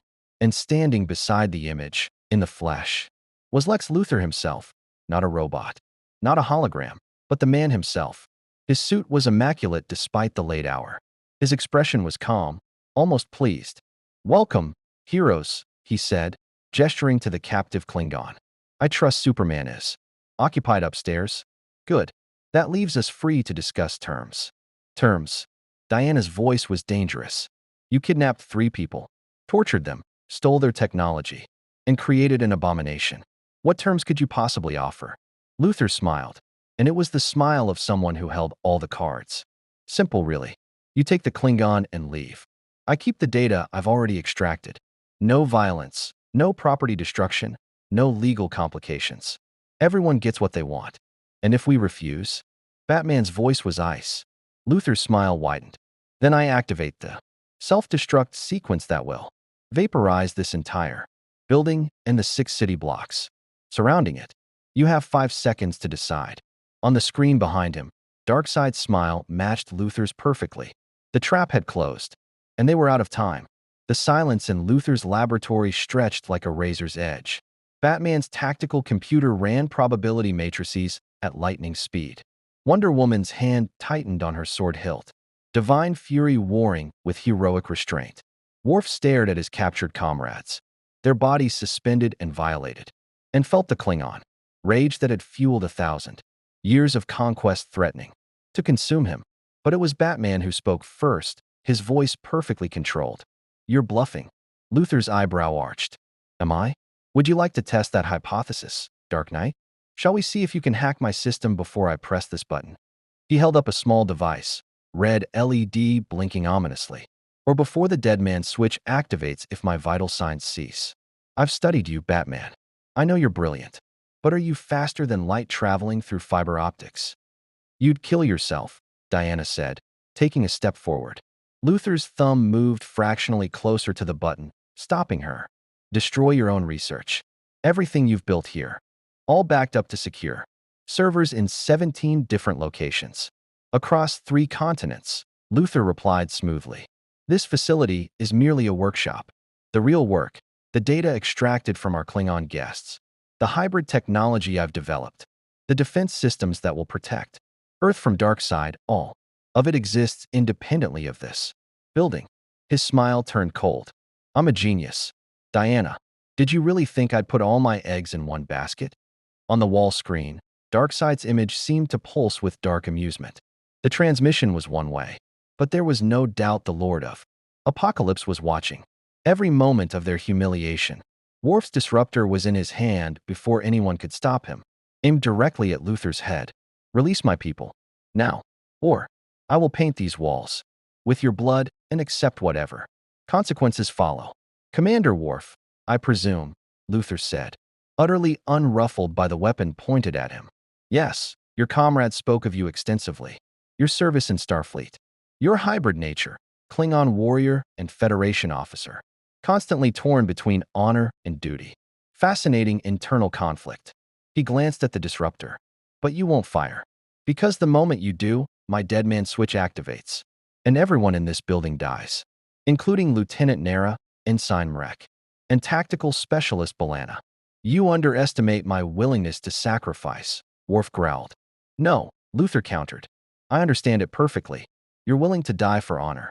But are you willing to murder your own people? Because that's what you'd be doing. Killing them to satisfy your rage." He leaned forward slightly. "That's not honor, Commander. That's just vengeance wearing honor's mask." The words struck like physical blows. Worf's hand trembled, his finger on the trigger, every instinct screaming to fire. But Luther was right. The Klingon code demanded many things. But the needless death of warriors under his protection wasn't among them. Batman's voice cut through the tension, directed at his cowl's communicator. "Cyborg, I need you to trace the dead man switch signal. Find every server Luther just mentioned. I don't care if they're in Gotham or Geneva. Locate them all." In the watchtower, Cyborg's systems went into overdrive, diving through global networks with his mother box-enhanced technology on it. "But Batman, this is going to take time. Luther's security is." "How much time?" 20 minutes. Maybe 30. "We don't have 30 minutes, Batman said flatly. Above them, the building shook. Distant sounds of combat filtered through the ceiling. Superman still fighting Luther's creation. How long could even the Man of Steel last against kryptonite-infused weapons and apocalyptic technology? Diana moved with deliberate calm, placing herself between Worf's disruptor and Luther. "Lower your weapon, Commander. This isn't the way." "Then what is the way, Amazon?" Worf's voice was raw with frustration. "We stand here while this PDQ holds my people hostage? We negotiate with someone who tortures the helpless." "We think," Batman said, his mind racing through scenarios, discarding options, searching for the angle Luther hadn't anticipated. There was always an angle, always a weakness. "Lex, you said you'd let us take the Klingon if we leave your data alone. Why? You've already won. You have what you need. Why even offer a deal?" Luther's expression flickered, just for an instant. But Batman caught it. Uncertainty, which meant there was something Luther needed from them, something he hadn't obtained yet. "Because despite your propaganda about me, I'm not actually a monster," Luther said. "I don't want unnecessary deaths. I want Earth protected. The Klingons served that purpose by providing technology one could study. Now they're redundant. Taking them costs me nothing and might even build goodwill with their empire, goodwill I can exploit later." "No," Batman said, pieces clicking together in his mind. "That's not it. You need us to take them. You need us to leave peacefully. His white eyes narrowed. Because if we fight, if we force you to detonate this building, something goes wrong with your plan. What is it, Lex? What haven't you told us? Luther's jaw tightened. For perhaps the first time that night, his perfect composure cracked slightly. Diana saw it too. He's stalling, keeping us talking. She turned to face Luther fully, her divine senses reaching out, feeling the flow of energy in the room. There's something else happening, something we can't see. On the wall screen, Darkseid's image shifted slightly. Tell that even the Lord of Apocalypse hadn't expected this deduction. Cyborg, Batman said urgently. Forget the servers. Scan the Apocalypse ship. What's it doing? A pause. Then Cyborg's voice came back, tight with alarm. Oh hell? It's charging weapons. Big ones. Aimed directly at. Static burst across the channel. Batman, I'm reading massive energy buildup. Omega-level destructive potential. They're going to fire on Earth. When? Diana demanded. 90 seconds. Luther's calm finally shattered. No, that wasn't the agreement. Darkseid promised me time to. He stopped, realization flooding his face. He'd been played. Used. The genius who thought he was. Manipulating a god had been the pawn all along. On the screen, Darkseid's voice finally spoke, resonating through the laboratory like thunder from a poisoned sky. Did you truly believe, Luther, that I would allow you to prepare weapons against me? That I would give you the time and resources to pose a genuine threat? His laugh was the sound of civilizations dying. You have served your purpose. You distracted the Justice League. You divided their forces. You weakened their defenses. For this, I thank you. And now, I will cleanse your world with Omega fire. You bastard, Luther breathed, all his brilliance suddenly useless against the reality of his own exploitation. Batman was already moving, his tactical mind shifting gears instantaneously. Diana, get those Klingon free. Worf, help her. I'm going to stop Luther's deadman switch. How? Luther asked, almost laughing.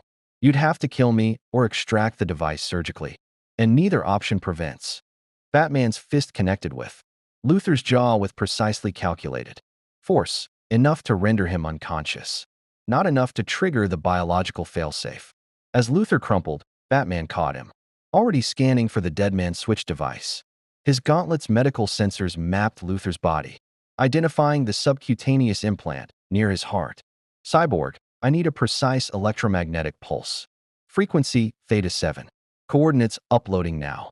That'll fry Luther's pacemaker if he has one. He doesn't. Do it. The pulse lanced down from the watchtower's targeted systems, penetrating the building's shielding, through the pathway Batman had created with his equipment. Luther's body spasmed once, and the deadman switch device sparked and died.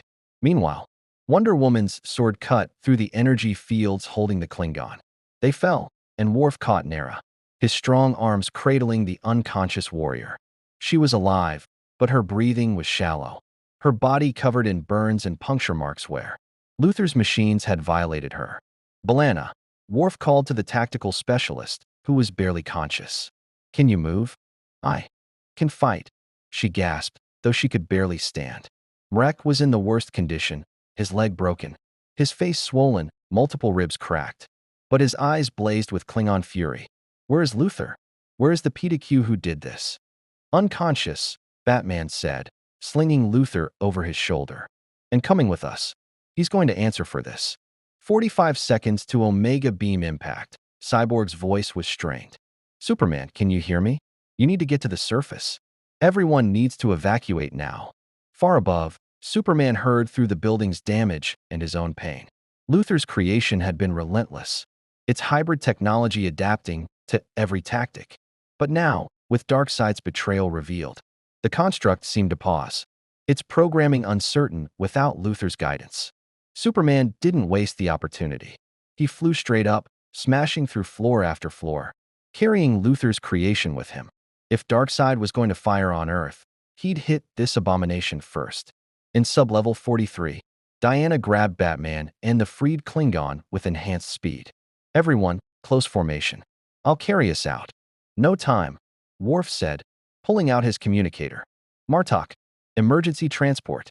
Lock onto my signal and beam everyone within 5 meters directly to the fleet. Worf, the transporter scramblers, Nara managed. are offline since Batman shut down the building's power systems. Worf said grimly. Sometimes, fortune favors the bold. Martok now, the Klingon. Transporter beam grabbed them that distinctive shimmer of dematerialization and reality twisted. They materialized on the bridge of Martok's cruiser just as the Apocalypse ship fired. The Omega beam lanced through space, a column of destructive energy that could unmake matter at the atomic level.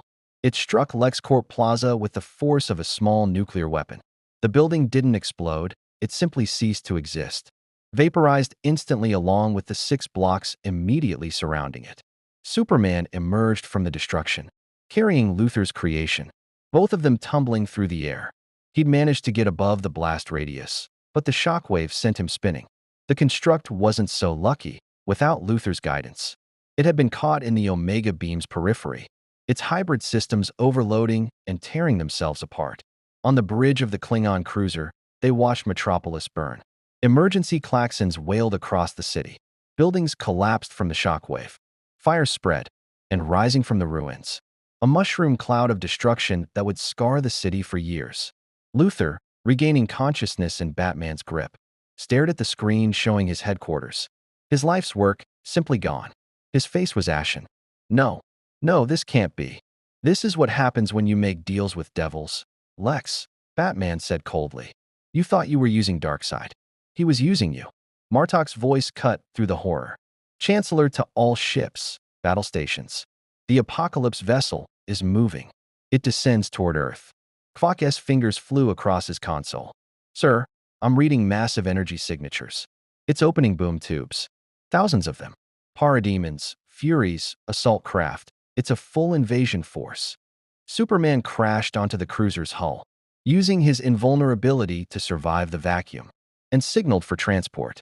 Moments later, he materialized on the bridge, his suit torn, his face bruised, but his eyes burning with determination. Chancellor Martok, Superman said formally. Darkseid has made his choice. He attacks Earth with full force. I'm asking, will the Klingon Empire stand with us? Martok looked at his warriors. At Nera, barely conscious but reaching for her batleth. At Mrek, who dragged himself upright despite his broken bones. At B'Elanna, whose eyes promised vengeance on those who had tortured her. At Worf, standing tall despite everything, his honor intact. Then Martok looked at Superman, at Batman, at Wonder Woman, at the heroes who had risked everything to save Klingon lives, who had kept their word even when it cost them tactical advantage. The Chancellor's scarred face split into a fierce grin. Stand with you? Superman, it would be an honor to die beside you. He turned to his crew, his voice rising to a battle roar. Warriors of the Empire, today we face a god who seeks to enslave all life. Today, we show him that neither Earth nor Kyonos will kneel. Today, we write a legend that will echo through both our universes. Today is a good day to die, but we will make Darkseid's forces die first. Arm all weapons. Charge disruptors to maximum. Prepare for ramming speed, if necessary.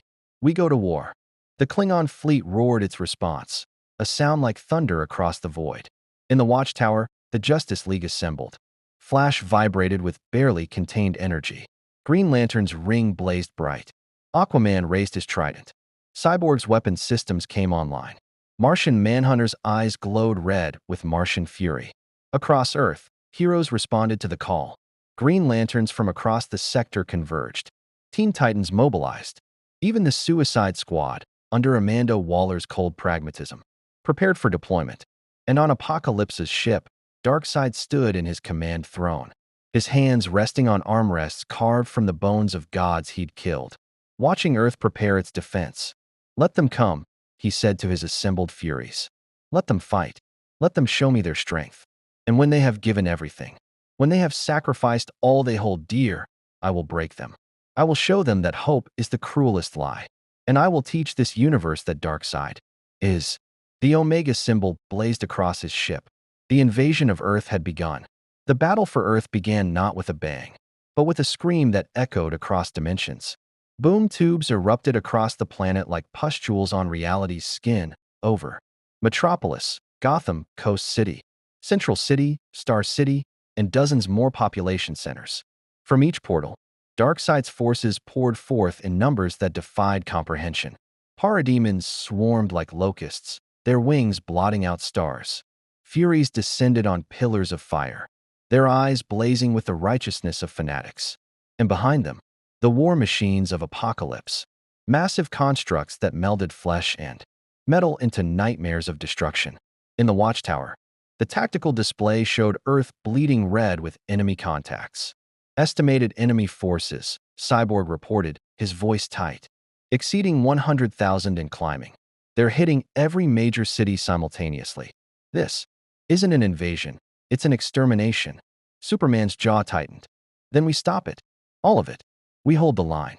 He turned to the assembled league, his cape settling around his shoulders like a banner. We've faced impossible odds before. We've stood against armies and gods. Today is no different. We are the Justice League. We protect Earth, no matter the cost. Inspirational, Batman said dryly. Though his fingers were already deploying contingency plans he'd prepared for exactly this scenario. But we need strategy, not just determination. We can't be everywhere at once. Perhaps not, Martian Manhunter said, his voice carrying ancient weight. But we can be where we're needed most. His telepathic presence expanded, touching every hero on Earth, every defender willing to stand against the darkness. This is John Johns. All heroes, all warriors, all who would defend this world. Darkseid has come in force. Choose your battleground. Protect your cities. Save who you can. But know this, you do not fight alone. The Justice League stands with you. The Klingon Empire stands with you. And if we must fall, we fall together. Across the globe, heroes responded. In Gotham, Batman's voice crackled through the Bat family's comms. Nightwing, you have Bloodhaven. Red Hood, Crime Alley is yours. Use whatever methods necessary. Red Robin, coordinate with Oracle for tactical oversight. Robin, you're with me. We hold Gotham. In Metropolis, Superman rocketed toward the largest concentration of parademons, his heat vision already carving paths through their ranks.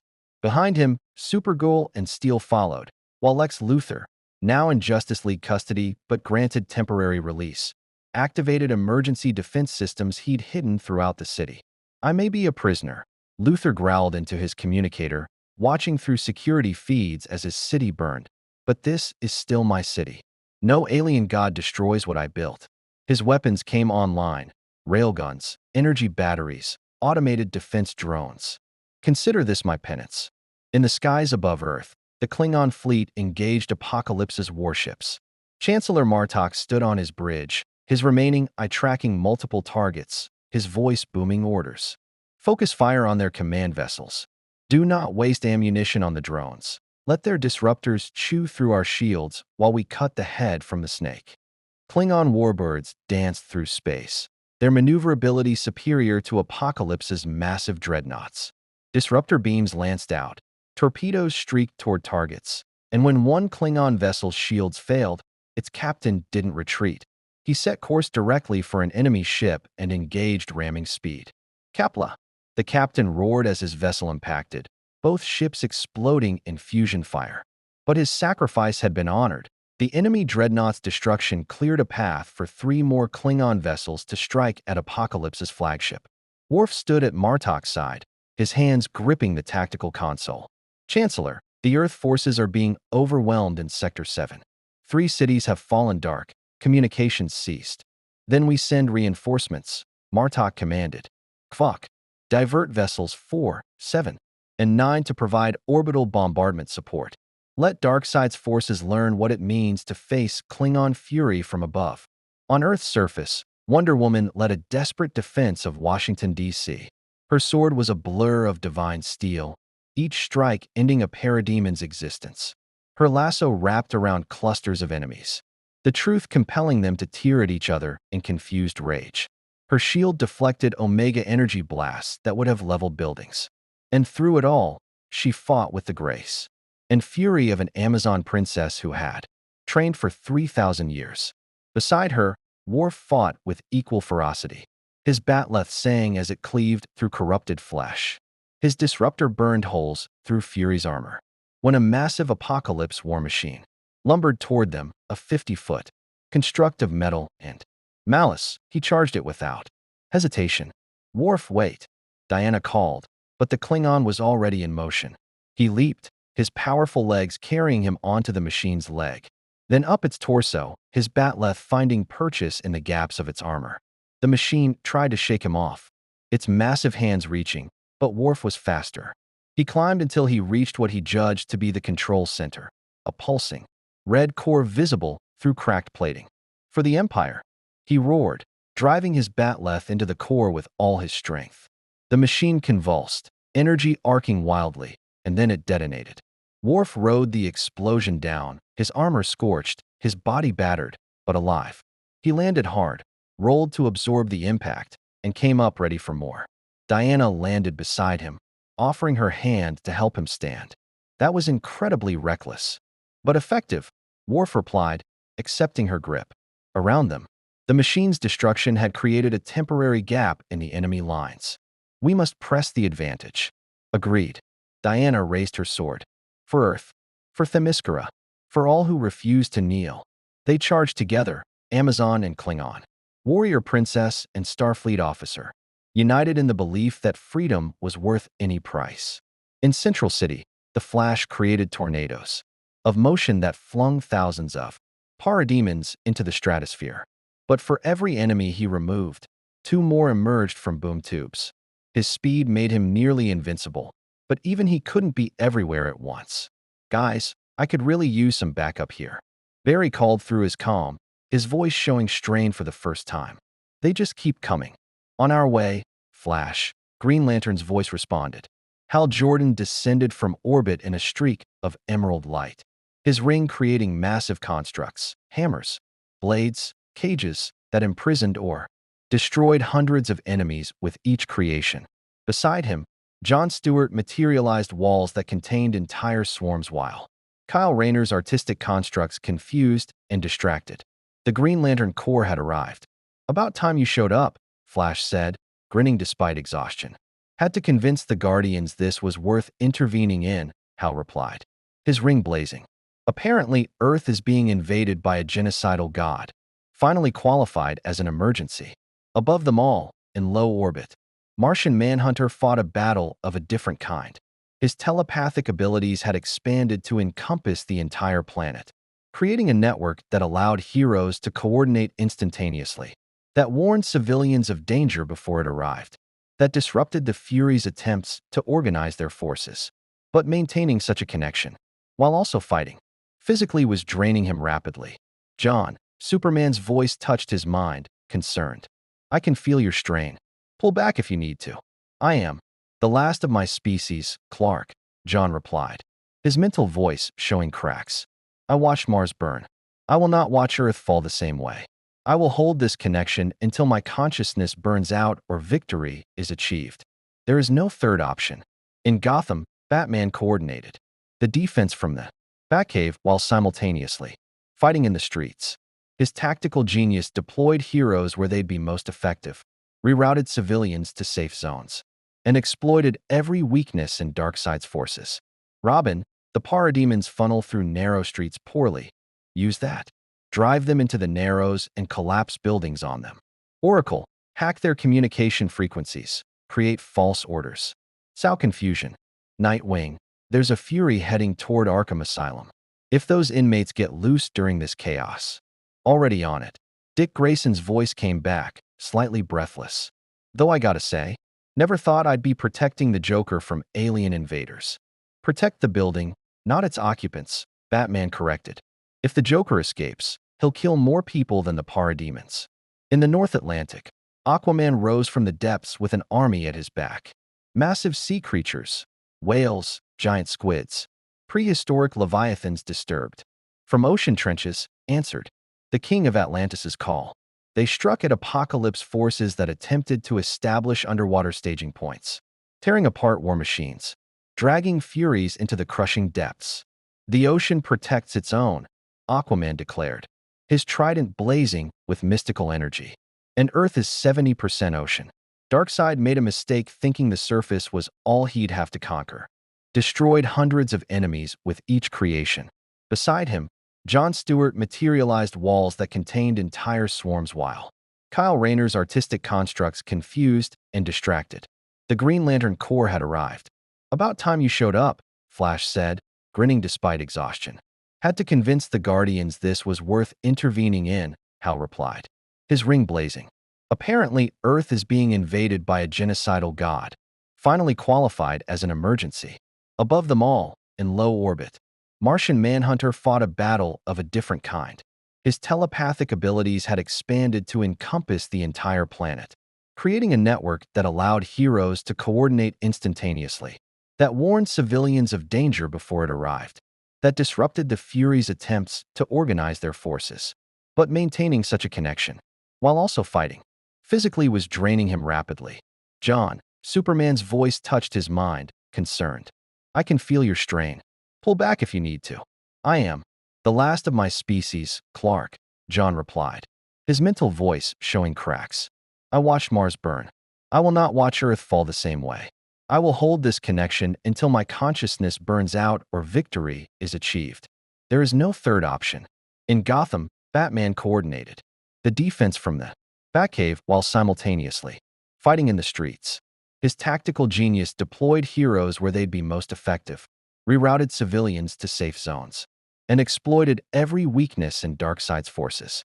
Robin, the parademons funnel through narrow streets poorly. Use that. Drive them into the narrows and collapse buildings on them. Oracle, hack their communication frequencies, create false orders. Sow confusion. Nightwing, there's a Fury heading toward Arkham Asylum. If those inmates get loose during this chaos. Already on it. Dick Grayson's voice came back, slightly breathless. Though I gotta say, never thought I'd be protecting the Joker from alien invaders. Protect the building, not its occupants, Batman corrected. If the Joker escapes, he'll kill more people than the parademons. In the North Atlantic, Aquaman rose from the depths with an army at his back. Massive sea creatures, whales, giant squids, prehistoric leviathans disturbed. From ocean trenches, answered the king of Atlantis's call. They struck at apocalypse forces that attempted to establish underwater staging points, tearing apart war machines, dragging Furies into the crushing depths. The ocean protects its own, Aquaman declared, his trident blazing with mystical energy. And Earth is 70% ocean. Darkseid made a mistake thinking the surface was all he'd have to conquer. Atlantean warriors emerged alongside him, soldiers, in advanced armor wielding weapons that manipulated water pressure, temperature, and molecular structure. They formed a navy that protected coastlines, ensuring Darkseid couldn't simply bypass land defenses by striking from the sea. But despite these victories, despite the heroism displayed on 1,000 battlefields, the tide was turning against Earth. In the Watchtower, Cyborg's feeds showed the grim reality. We're losing ground. New York has fallen. Tokyo's defenses just collapsed. Sydney's gone dark. The enemy isn't just attacking, they're adapting, learning from each engagement. Then we adapt faster, Superman said, though even his voice carried a note of desperation. We have to. Or, Batman said quietly, his voice cutting through the command center. We changed the game entirely. Everyone turned to look at him. What are you thinking? Diana asked, recognizing that particular tone, the one Batman used when he'd seen an angle no one else had considered. Batman brought up a tactical display showing not Earth's surface, but the Apocalypse flagship still hovering at the edge of the atmosphere. Darkseid isn't on the ground fighting. He's up there, watching, directing, learning. He's the command and control for this entire invasion. If we can reach him. You want to assassinate Darkseid, Martok said, his voice carrying approval. A direct strike at the enemy's heart while his forces are dispersed. It is a strategy worthy of the greatest Klingon generals. We'd never get close, Cyborg protested. That ship's defenses can be breached, Worf interjected, if we use combined tactics. Klingon vessels draw their fire, provide covering bombardment. A small strike team transports aboard during the confusion. They fight their way to Darkseid and end this. It's suicide, the Flash said bluntly. Probably, Batman agreed. But it's also our best chance. We're not winning this war of attrition. But if we remove Darkseid from the equation, his forces lose coordination. The Furies might retreat. The parademons revert to mindless drones. We turn an organized invasion into chaos we can manage.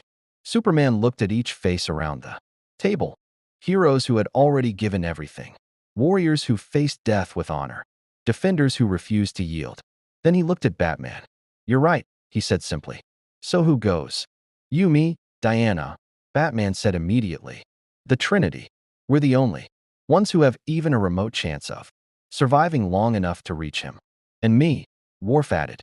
"I will not let this enemy escape justice for what he did to Earth and my people." "Fine," Superman agreed. "Four of us. Martok, can your fleet provide the distraction we need?" The Klingon Chancellor's grin was feral. "It would be the greatest honor of my career to draw Darkseid's fire while you slip a blade between his ribs. My ships are yours, Superman."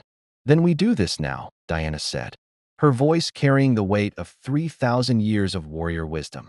"Before more cities fall, before more innocents die." Batman was already plotting vectors, calculating approach angles, determining exactly how they'd breach Apocalypse's defenses. "Cyborg, transport us to Martok's flagship. We coordinate the assault from there." As the team prepared to transport, Lex Luthor's voice crackled through the comms from his cell in the watchtower. "Superman, before you go on your suicide mission, you should know I was wrong. About you. About everything. If you somehow survive this, remind me that I admitted that." Superman paused, surprised. "Then, I will, Lex. And when this is over, you and I are going to have a long talk about what comes next." "Looking forward to it," Luthor replied, and there was something in his voice that might have been genuine respect. The transport beam took them. On Martok's bridge, the strike team assembled. Superman, still bearing wounds from fighting Luthor's creation. Batman, utility belt loaded with contingencies for fighting a god. Wonder Woman, her sword gleaming with divine purpose. Worf, his batleth ready. His honor demanding he face the enemy who had orchestrated all this suffering. "Chancellor," Superman said formally, "begin the attack." Martok's laugh was like thunder. "Warriors, today we do not fight for territory. We do not fight for plunder. We fight so that the universe remembers when faced with tyranny, when confronted by a god who would enslave all life." There were those who said no. There were those who stood. There were Klingon and humans and heroes who refused to kneel. He turned to his tactical officer. "Kvok, all ships, full assault. Make them think we're attempting to destroy their flagship. Make Darkseid believe we're desperate." "We are desperate," the Flash muttered from the watchtower. "Watching through sensors?" "Yes," Martian Manhunter replied telepathically. "But we are also brave. And sometimes, that makes all the difference." The Klingon fleet surged forward, weapons blazing. A coordinated strike that looked like a last desperate gambit. And in the chaos of that assault, for figures transported directly into the heart of darkness, into Darkseid's throne room, where the Lord of Apocalypse waited, having anticipated this move from the beginning. "Welcome," Darkseid said, his voice shaking reality itself. "I have been expecting you." The throne room of Darkseid's flagship was a cathedral of despair. Vast columns rose toward a ceiling lost in shadow, each one carved from stone, taken from conquered worlds, monuments, to civilizations that had believed themselves eternal until Apocalypse came.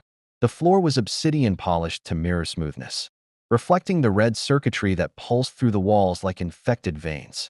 And at the far end, elevated on a dais built from the bones of gods, sat the throne itself. And upon that throne sat Darkseid. He was larger than Superman remembered, easily 9 feet of divine muscle and malevolent will, his gray skin seeming to absorb light rather than reflect it. The Omega symbol blazed red across his chest, and his eyes. His eyes glowed with power that could unmake reality itself. This was not merely a powerful being. This was entropy given form, the heat death of the universe compressed into humanoid shape. "You brought friends," Darkseid observed, his voice resonating in their bones. "The Kryptonian, the Amazon, the detective, and, interesting, a Klingon. The warrior species I brought to this universe specifically to test your resolve." His smile was the expression of a predator that had already tasted blood. "Tell me, Superman, how does it feel knowing that every death in this invasion is partially your fault? If you had simply knelt when I first came to Earth, all this suffering could have been avoided." Superman floated forward, his cape settling around him, his eyes blazing with controlled fury. The only one responsible for this death and destruction is you, Darkseid. And we're here to end it. Are you? Darkseid stood, his movement carrying the inevitability of a mountain rising. How refreshing. Most civilizations beg for mercy by this point.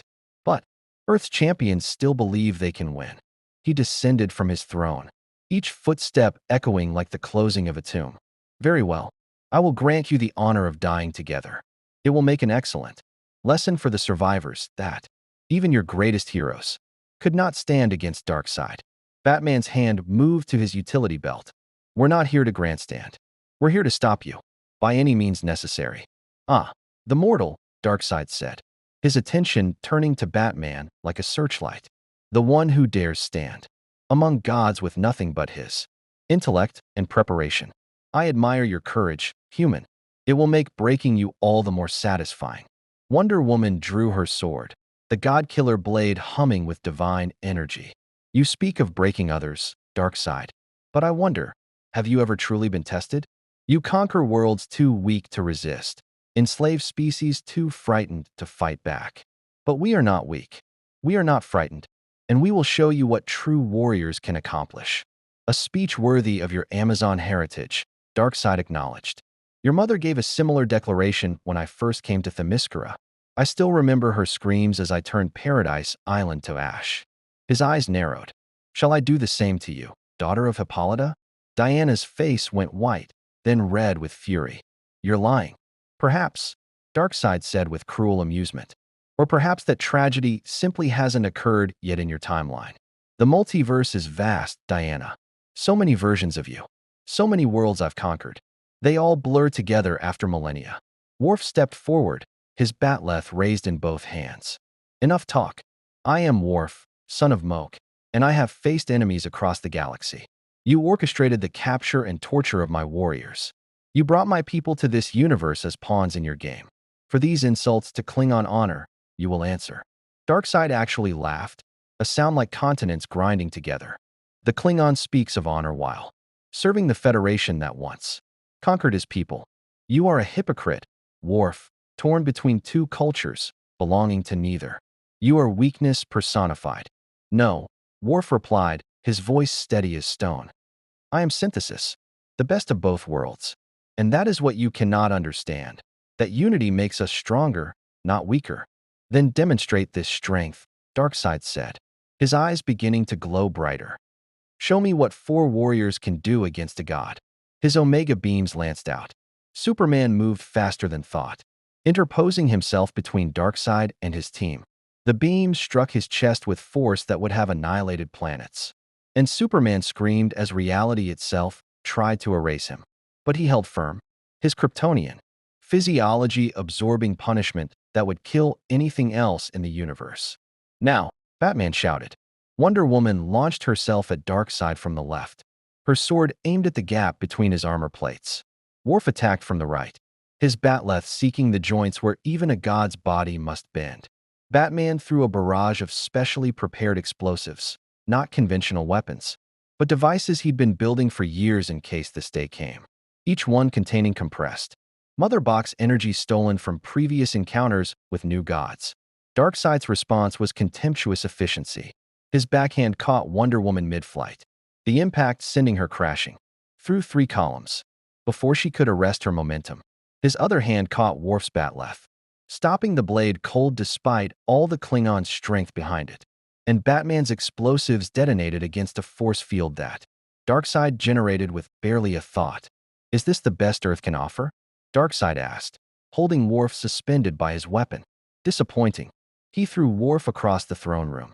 The Klingon warrior tumbled through the air, struck the obsidian floor hard enough to crack it, and lay still for a moment before forcing himself to rise, blood streaming from his mouth. Superman, recovered from the Omega beam assault, flew at Darkseid with the force of a falling star. His punch would have shattered mountains. It made Darkseid take one step backward. Better, the Dark God acknowledged. The Kryptonian at least provides adequate resistance. They traded blows at superhuman speed, Superman's fists against Darkseid's granite-hard body, each impact creating shockwaves that rippled through the throne room. Superman used every technique he'd learned, boxing from Ted Grant, Kryptonian martial arts from his fortress. Pressure point strikes from Batman. None of it mattered. Darkseid was simply too strong, too skilled, too experienced. A punch to Superman's ribs cracked them. An uppercut sent him flying backward. When Superman tried to use his heat vision, Darkseid's Omega beams met them head-on, the two energies canceling each other in an explosion of light that would have blinded anyone watching. Wonder Woman recovered, shaking off the stunning blow, and re-engaged. Her sword danced in patterns taught by Ares himself, each strike seeking vital points, each thrust testing defenses. She was 3,000 years of warrior training concentrated into one divine form. Darkseid caught her sword between two fingers. The god killer blade, he observed, forged to slay Zeus himself, a weapon of true power. He twisted, and the ancient blade shattered like glass. But even gods can break. Diana's eyes widened in shock, but she didn't hesitate. Her bracelets began to glow. As she channeled the full power of the gods that blessed her, she became a blur of motion, her fist striking Darkseid faster than mortal eyes could follow, each blow carrying the strength of Hercules, the speed of Hermes. Darkseid weathered the assault like a mountain endures a storm, unmoved, unimpressed, eternal. His hand shot out, caught Diana by the throat, and lifted her off the ground. You fight with the passion of your people, Amazon. But passion without power is meaningless. Batman had used the distraction to get into position. From his belt, he produced his last resort, a device that incorporated technology from a dozen different encounters, powered by a sliver of kryptonite, augmented with magical energy from Zatanna's spells, designed with one purpose: to hurt Darkseid. He activated it, and reality screamed. The device generated a localized anti-life field, a pale imitation of the equation. Darkseid saw it, but enough to disrupt even a god's concentration. For one instant, Darkseid felt nothing, no purpose, no will, no certainty in his own existence. He dropped Diana. His Omega beams flickered. His eyes showed something that might have been surprise. Impressive, human, he said through gritted teeth. You actually managed to. Worf's Batleth took him in the back. The Klingon had used the last of his strength to rise, to charge, to drive his blade into the one spot Darkseid had left unguarded in his moment of disruption, the space between. His armor plates were flesh-met metal. Dark blood welled, and Darkseid roared. Superman seized the opportunity, flying in with every ounce of speed and strength he possessed. His punch connected with Darkseid's jaw, actually turning the god's head. Diana, free from his grip, wrapped her lasso around his arm, the lasso of truth that compelled honesty, that burned those who lied. For one perfect moment, they had him. Then Darkseid's eyes blazed with fury beyond measure, and he proved why he was the Lord of Apocalypse. His Omega beams didn't just fire, they exploded in all directions simultaneously, tracking each target independently. Superman took 3 beams directly, Diana 2, Worf 1. Batman dodged but felt reality itself trying to erase him as the beams passed within inches. The force of Darkseid's rage threw them all backward. When they recovered, they found themselves scattered across the throne room, each wounded, each exhausted, each facing the terrible reality that they had given everything. And it still wasn't enough. Darkseid stood at the center, his wound already healing, his power undiminished. If anything, their assault had only made him more dangerous. They'd proven they could hurt him, which meant he could no longer afford to toy with them. You surprised me, he admitted, his voice carrying genuine respect. Few beings have ever drawn my blood.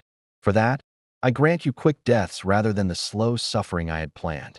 His eyes began to glow with the full power of his Omega beams, not the testing strikes he'd used before, but the full annihilating force that could erase beings from existence itself. Superman struggled to rise. Not over. Yes, Darkseid said simply. It is. The Omega beams fired. And then something impossible happened. The beams bent. Not deflected, not blocked, bent. As if reality itself had curved around the strike team. The energy that should have erased them from existence instead curved back, striking Darkseid's own force field, dissipating harmlessly. From the shadows of the throne room, a figure emerged. Tall, cloaked in mystery, carrying a staff that hummed with power older than Darkseid's empire. The phantom stranger, one of the most enigmatic beings in the DC universe, walked calmly into the chamber. "This battle is over, Darkseid," the stranger said, his voice echoing with otherworldly authority. "You have tested Earth's defenders and found them worthy. The Presence has decreed that your invasion ends here." Darkseid's eyes narrowed. "The Presence does not intervene in mortal affairs." "No," the stranger agreed. "But it watches, and it judges. You brought a warrior species from another universe. You manipulated brilliant minds into serving your purposes. You launched an invasion that has cost hundreds of thousands of lives. You have created ripples across the multiverse itself." He gestured with his staff, and images appeared, other realities, other Earths, all watching this battle. "Your actions here affect more than just this universe, Lord of Apocalypse. And that is where limits must be set." "You would stop me?" Darkseid asked, his voice dangerous. "I would remind you of consequences," the stranger replied. "You can continue this battle. You can kill these four champions. You can conquer Earth. But doing so will bring the full attention of forces that even you do not wish to face. The monitors, the endless, perhaps even the presence itself. Is one world worth that cost?" Darkseid was silent for a long moment, calculation replacing rage in his eyes. Then he laughed, not with humor, but with acknowledgement of stalemate. "You have made your point, stranger. This world is not yet ripe for conquest." He looked at Superman, at the man who had stood against him despite knowing it was hopeless. "But know this, Kryptonian, I will return. Perhaps in a year, perhaps in a century. But Darkseid is patient. Darkseid is eternal. And Darkseid is..." Boom tubes opened throughout the flagship. The invasion forces began withdrawing. Parademons streaming back through portals. Furies retreating, war machines powering down. On Earth's surface, heroes watched in disbelief as the enemy simply vanished, leaving destruction in their wake, but no longer actively attacking. In the watchtower, Cyborg's voice was awed. "They're leaving. All of them. The invasion is over." Superman, battered and bleeding, watched Darkseid retreat to his throne. "Why?" "Because today, you earned something precious," Darkseid replied. "Time. Use it wisely. Prepare your defenses. Grow stronger. Because when I return, and I will return, I expect a worthy challenge. You have shown me that Earth is not prey to be easily taken. Very well. I accept that Earth must be conquered properly." The phantom stranger gestured, and the strike team found themselves transported back to the watchtower, leaving Darkseid alone in his throne room. As Apocalypse's ship engaged its mother box and prepared to depart, Darkseid sat upon his throne and smiled. He had learned what he needed: Earth's capabilities, its defenders' limits, its heroes' greatest strengths and critical weaknesses. The invasion had never been about conquest. It had been about reconnaissance, and it had succeeded perfectly. 3 days after Darkseid's forces withdrew, Earth still burned in places. The Australian outback, where the first battle had been fought, now bore a crater visible from orbit. LexCorp Plaza and 6 surrounding blocks simply erased from existence by Omega beam fire. Metropolis was scarred but standing, its people already rebuilding with the resilient optimism that Superman had always inspired. Gotham's shadows seemed darker somehow, as if the city had absorbed some of Apocalypse's darkness into its eternal night. But its defenders still stood watch, and that was what mattered. In the Watchtower's medical bay, Superman floated in a healing chamber, yellow sun lamps accelerating his recovery from wounds that would have killed any normal being. Wonder Woman sat nearby, her body wrapped in bandages enchanted by Themyscira, healers who had transported to Earth the moment the invasion ended. Her shattered god-killer sword lay in pieces on a table beside her, irreparable. But Diana had kept every shard as a reminder of what had been lost and what had been preserved. Batman stood at the observation window, his cowl pulled back, Bruce Wayne's face showing exhaustion that 3 decades of training couldn't fully hide. His utility belt was empty. Every device, every contingency, every last resort weapon had been expended in the throne room.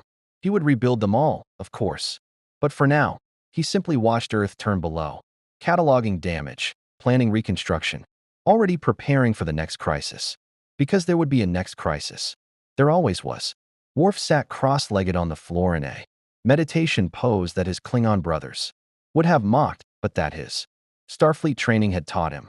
His wounds were extensive, 3 cracked ribs, a fractured arm, burns across 40% of his body, but he had refused full medical treatment until his warriors were tended first.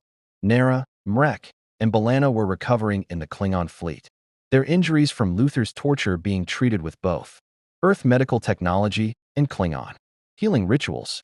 The door hissed open, and Chancellor Martok entered, followed by Cyborg and Martian Manhunter. The casualty reports are finalized, Cyborg said quietly, his voice heavy. 372,000 confirmed dead. Another million injured. 40 cities suffered major damage. The economic cost will take decades to calculate. The numbers hung in the air like an accusation. But it could have been billions, Martian Manhunter added, his telepathic voice touching each mind gently. Without the Klingon fleet's intervention, without the coordination we managed, without heroes standing on every street corner willing to die for strangers, it would have been extinction, not invasion. Small comfort to the families of the dead, Batman said, his voice flat. No, Martok agreed, his scarred face grave. But it is the comfort warriors must learn to accept. We fight so that others may live. Sometimes we succeed completely. Sometimes we succeed partially. And sometimes, he left the thought unfinished, but everyone understood. Sometimes you fail entirely, and the only honor left is dying well. The Klingon Empire lost 73 warriors, Martok continued, his hand over his heart in salute. They died defending a world not their own, fighting enemies they had never faced, for people they had just met. Their names will be sung in the halls of Estovio Corps for eternity. Earth owes them a debt that cannot be repaid. Diana stirred in her medical bed, her voice still strong despite her injuries. Then we honor them by ensuring their sacrifice meant something. By rebuilding. By preparing for when Darkseid returns. By proving that their faith in us was justified. Superman's eyes opened in his healing chamber, their blue depths showing both determination and sorrow. Through the chamber's communication system, his voice carried to everyone present. Darkseid called this invasion a test. We passed, barely. But we need to face the truth. We weren't ready. We almost lost. If the Phantom Stranger hadn't intervened, if Darkseid had committed his full forces instead of treating this as reconnaissance, we would have fallen, Batman finished. Yes, which is why we can't afford to rest. We need better planetary defenses, better coordination between hero teams, better early warning systems for dimensional incursions. He turned from the window. And we need to make a decision about our new allies. All eyes turned to Martok. The Klingon Chancellor met their gazes without flinching. You wish to know if the Empire will remain to help defend Earth, or if we will seek to return to our own universe. The dimensional rift has closed, Cyborg explained, pulling up holographic displays. The energy signature Darkseid used to pull you through has dissipated. I've been working with every scientist I can contact, SDR Labs, Wayne Enterprises Research Division, even Reed Richards from the Fantastic, for sent some notes, and the consensus is that opening, a stable portal back to your universe, could take months, maybe years, or it might be impossible, Batman added bluntly. Your universe and ours operate on different fundamental principles. The multiverse contains infinite realities, but not all of them are easily accessible to each other. You might be stranded here permanently. Worf rose to his feet, his expression unreadable. And if we are stranded, what then? Does Earth expect the Klingon Empire to simply integrate? To abandon our culture, our honor codes, our way of life? No, Superman said from his chamber, his voice firm. Earth doesn't expect anything from you. You've already given more than we had any right to ask. You fought beside us when you could have accepted Darkseid's offer. You held the line when our defenses faltered. You proved that honor and courage aren't limited to any one universe. He paused. Whatever you decide, whether you stay and help us prepare for Darkseid's return, or whether you focus on finding a way home, we'll support you. That's what allies do. Martok studied Superman for a long moment, then turned to his second officer. Worf, you have served in Starfleet. You understand multiple cultures, multiple philosophies. What is your counsel? Worf's answer came without hesitation. We stay. We help Earth rebuild. We share our technology and our tactical knowledge. We train their warriors and learn from their heroes. His voice carried absolute conviction. And when Darkseid returns, We stand together as we did in his throne room, Klingon and human, and Amazon and Kryptonian, united not by species, but by refusal to kneel. That is honor. That is glory. That is worthy of song. Well spoken, Diana said, a slight smile touching her lips despite her pain. The Amazons would welcome Klingon warriors to train alongside us. Your combat techniques, your warrior philosophy, there is much we could learn from each other. And Gotham could use night patrols with your level of discipline, Batman added, surprising everyone. The Bat family can't be everywhere. If Klingon warriors stationed in the city are willing to operate under my protocols, we kill only when absolutely necessary. Worf interjected, his tone making clear this was negotiable. We are warriors, not murderers, but neither will we allow criminals to escape justice through legal technicalities that mock honor. Batman was silent for a moment. Then, we'll work out the details. But yes, Gotham would benefit from your presence. Martok's scarred face split into a fierce grin. Then it is decided. The Klingon Empire establishes a permanent embassy on Earth. We share technology, weapons, shields, medical advances. We train together. We prepare together. And when Darkseid returns, he extended his arm to Superman's chamber. We fight together, as allies, as brothers in battle, as warriors who refuse to accept defeat. The door opened again, and this time it was the Flash who entered, vibrating with barely contained energy. Sorry to interrupt the dramatic moment, but there's someone here who says he needs to speak with the Chancellor. Says it's urgent. Who? Cyborg asked, immediately suspicious. Lex Luthor, Flash replied. Under heavy guard, still technically a prisoner, but he says he has information about Klingon technology that might help them get home. The temperature in the room seemed to drop several degrees. Worf's hand moved to his batleth. The PDQ who tortured my warriors wishes to speak? I should kill him where he stands. You'll do no such thing, Batman said sharply. Luthor is going to face justice for what he did, Earth justice, through proper legal channels. He'll be tried for kidnapping, torture, and conspiracy with enemy forces. He'll spend the rest of his life in prison. Will he? Martok asked skeptically. From what I understand, this Luthor has escaped justice many times before. Not this time, Superman said, his voice carrying the weight of absolute determination. The healing chamber opened, and he floated out, still showing bruises, but functional. I'm going to personally ensure that Lex answers for everything. Not just what he did to your people, but every crime, every scheme, every manipulation. I've given him too many chances to redeem himself. That ends now. But first, Diana interjected pragmatically, we should hear what he has to say. If there's even a chance he has information that could help the Klingon return home, we need to know. They found Luthor in a heavily shielded conference room, surrounded by energy-dampening fields that would prevent any escape attempt. He wore a simple prison jumpsuit rather than his expensive suits, and his wrists were bound with power-dampening cuffs designed by Batman specifically for metahuman containment. But his eyes still blazed with that peculiar combination of genius and arrogance that made him simultaneously Earth's greatest mind and its most dangerous criminal. Superman, Luthor said as they entered. Diana, Batman, Chancellor Martok. His gaze lingered on the Klingon leader. I owe you an apology. What I did to your warriors was unforgivable. I told myself it was necessary to protect Earth, but the truth is simpler and uglier. I saw an opportunity to acquire technology beyond anything humanity possesses, and I took it without considering the moral cost. An apology does not undo suffering, Martok growled. It does not heal wounds or restore honor. No, Luthor agreed. Which is why I'm offering something more valuable than words. He gestured, and despite his restraints, the holographic display in the conference room activated, clearly a concession. Batman had granted. The display showed complex equations, dimensional mathematics, energy signatures. During my interrogation of your crew, I extracted data about the dimensional rift that brought you here. I've been analyzing it, correlating it with apocalypse technology and motherbox protocols. I believe I've found a way to recreate the rift. Cyborg immediately began studying the data, his cybernetic eye processing information at superhuman speed. These calculations, they're actually sound. Lex has mapped the dimensional frequency of the Klingon universe. With the right power source and containment field, we could theoretically open a stable portal. How stable? Worf demanded. Stable enough to get your entire fleet through, Luther replied.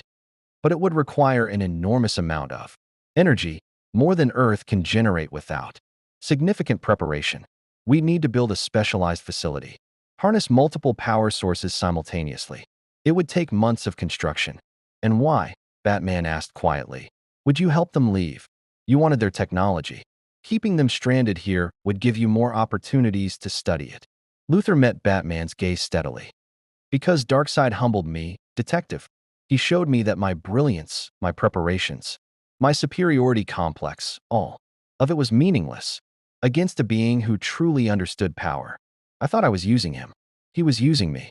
His voice carried genuine bitterness. I orchestrated the suffering of innocence and nearly got Earth destroyed because I couldn't accept that someone might be stronger than Superman. That's not genius. That's pathological ego. You're saying you've changed, Superman said, skepticism clear in his voice. I'm saying I've been forced to confront uncomfortable truths. Luther corrected. I don't expect forgiveness. I don't deserve it. But I can at least try to undo some of the damage I caused. Getting the Klingon home is a start. Martok studied Luther with his remaining eye, then turned to Superman. What do you counsel, champion? Can this human be trusted? Superman was silent for a long moment. His super hearing detecting Luther's heartbeat, steady, showing no signs of deception. His X-ray vision revealed no hidden weapons, no concealed technology. And his judgment, honed through years of facing Luther's schemes, told him something surprising. Luther was telling the truth.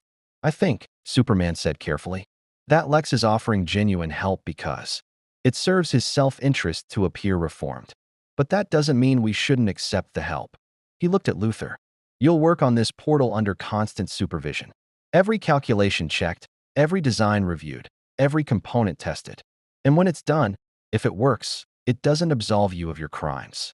You still face trial. You still face justice. Understood, Luther said simply. Martok nodded slowly. Then we accept your assistance, Luther. But know this, if you betray us again, if this is another scheme, I will personally ensure you understand why. Klingon do not believe in prolonged imprisonment. We believe in swift, permanent justice. I wouldn't expect anything less, Chancellor. As they left Luther under guard and returned to the main conference room, Cyborg pulled Superman aside. Are we really going to trust him? After everything? No, Superman said. But we're going to verify his work and use whatever legitimate knowledge he offers. The Klingon deserve a chance to go home if they want to. And if Lex is genuinely trying to make amends. He paused. Then maybe, just maybe, something good can come from all this destruction. The weeks that followed were a blur of activity. Earth rebuilt. Metropolis raised new buildings from the ashes of old. Gotham's defenders hunted down opportunistic criminals, trying to exploit post-invasion chaos. Heroes coordinated with international governments to establish better defensive networks. The Justice League expanded its roster, recruited new members, established training protocols for the next crisis. The Klingon Empire established their embassy, a massive facility in international waters, technically sovereign Klingon territory, where warriors could maintain their culture while learning to coexist with Earth. Worf took a position as liaison officer, his dual nature as Klingon warrior and Starfleet officer, making him the perfect bridge between cultures. Wonder Woman trained with Klingon champions, trading Amazonian combat techniques for Batleth mastery. Batman integrated Klingon warriors into Gotham's night patrols, their honor code meshing surprisingly well with his mission of justice without killing.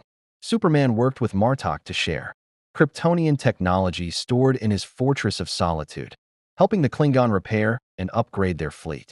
And in a secure facility beneath SDR Labs, Lex Luthor worked under constant supervision to build the dimensional portal that might send the Klingon home.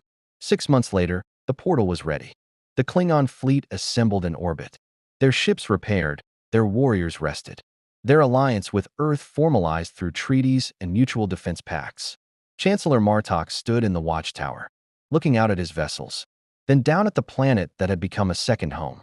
It is time, he said quietly. The portal is stable. Our universe calls to us. Will you go? Diana asked. All of you. Martok looked at Worf, who stood at rigid attention. My second officer has requested to remain, to serve as permanent ambassador to Earth, to maintain the alliance we have forged. I have granted this request. Worf, son of Moke, will stay. Worf stepped forward. It would be my honor to remain. Earth has shown me that honor exists in many forms, that warriors can fight for justice without losing their courage, that different cultures can unite without losing their identity. I wish to continue learning from you, as I hope you will continue learning from us. Superman extended his hand, and Worf gripped it in the warrior's clasp. You'll always have a home here, Worf. And the Justice League. Well, if you're interested, we'd be honored to have you as a member. Worf's eyes widened slightly. Then he nodded, fierce pride showing on his face. I accept. I will serve the Justice League as I served Starfleet, with honor, with courage, and with the certainty that some causes are worth dying for. As the Klingon fleet began its departure, passing through Luther's dimensional portal in careful sequence, Earth watched and waved farewell to warriors who had become brothers. The portal blazed with energy, punching through reality itself, connecting two universes that had never been meant to meet. The last ship passed through, Martok's flagship, the Chancellor standing on his bridge and offering a final salute to the world that had tested him, honored him, and changed him. The portal closed. Silence fell across the watchtower. They're gone, Cyborg confirmed, his sensors tracking the dimensional wake. Portal collapsed exactly as designed. They're home. Batman pulled up tactical displays, already planning. We need to ensure that dimensional breach doesn't become a weakness. If Darkseid or anyone else can exploit it, we'll handle it, Superman interrupted gently. But right now, let's just take a moment to appreciate what we accomplished. We faced impossible odds. We allied with warriors from another universe. We stood against Darkseid himself. And we survived. He looked at each face in the watchtower, heroes, who had given everything, who would give everything again without hesitation. We protected Earth. That's what matters. And we gained knowledge, Martian Manhunter added, about ourselves, about our capabilities, about the importance of unity across all barriers, species, culture, universe. This invasion changed us. For the better, I hope, Diana said softly. Worf stepped to the observation window, looking down at Earth, his new home, his new mission, his new honor to uphold. Somewhere out there, Darkseid watched and planned. Somewhere, new threats were emerging. But Earth would face them as it had faced this invasion. Together, united, unbroken. The Klingon Empire stands with Earth, Worf said formally, his hand over his heart. Today, tomorrow, and for all the battles yet to come. This I swear on my honor as a warrior, as a Starfleet officer, and as a member of the Justice League. Superman smiled, that particular smile that had inspired hope across the globe, that had convinced villains to reform and heroes to believe in impossible dreams. Welcome to the team, Worf, he said. Now let's get to work. Because Darkseid will return, and when he does, he'll find Earth stronger than he left it. In the darkness beyond the solar system, aboard his flagship returning to Apocalypse, Darkseid sat upon his throne and reviewed the data his invasion had collected. Earth's defensive capabilities documented. The Justice League's strengths and weaknesses cataloged. The potential of Klingon-human alliance assessed. But there was something else, something unexpected, that his tactical analysis couldn't quite quantify. A quality that Earth's defenders possessed that made them more dangerous than their power level suggested. Hope. They genuinely believed they could win. And that belief made them formidable in ways raw power never could. Interesting, Darkseid mused. This world is more resilient than anticipated. The next invasion will require different tactics. Perhaps I should not seek to break their hope, but rather to corrupt it, to turn their greatest strength into their ultimate weakness. He smiled, and across multiple realities, being sensitive to cosmic threats shuddered without knowing why. The war for Earth was not over. It had merely evolved. But on that world of blue oceans and green continents, of heroes who refused to surrender and warriors who fought with honor, something extraordinary had been forged in the fires of invasion. An alliance that spanned universes, a friendship built in battle, a promise that when darkness came, and darkness always came, Earth would not face it alone. The invasion of Earth by the Klingon Empire and subsequent alliance against Darkseid became legend across both universes. On Kyonos, bards sang of the warriors who fought beside gods, who earned the respect of beings with powers beyond imagination, who proved that honor transcended dimensional barriers. The Battle of Earth was taught in Klingon military academies as an example of tactical adaptation, cultural diplomacy achieved through strength, and the importance of choosing allies based on character rather than expedience. On Earth, the Justice League incorporated lessons from Klingon military doctrine into their training. The Batleth became a weapon studied by martial artists worldwide. Chancellor Martok's decision to stand with Earth despite opportunities. For easy conquest was cited in philosophy classes as an example of enlightened leadership. And in the halls of the Watchtower, a new chair sat at the Justice League's table, occupied by Worf, son of Moke, the first Klingon to serve among Earth's champions.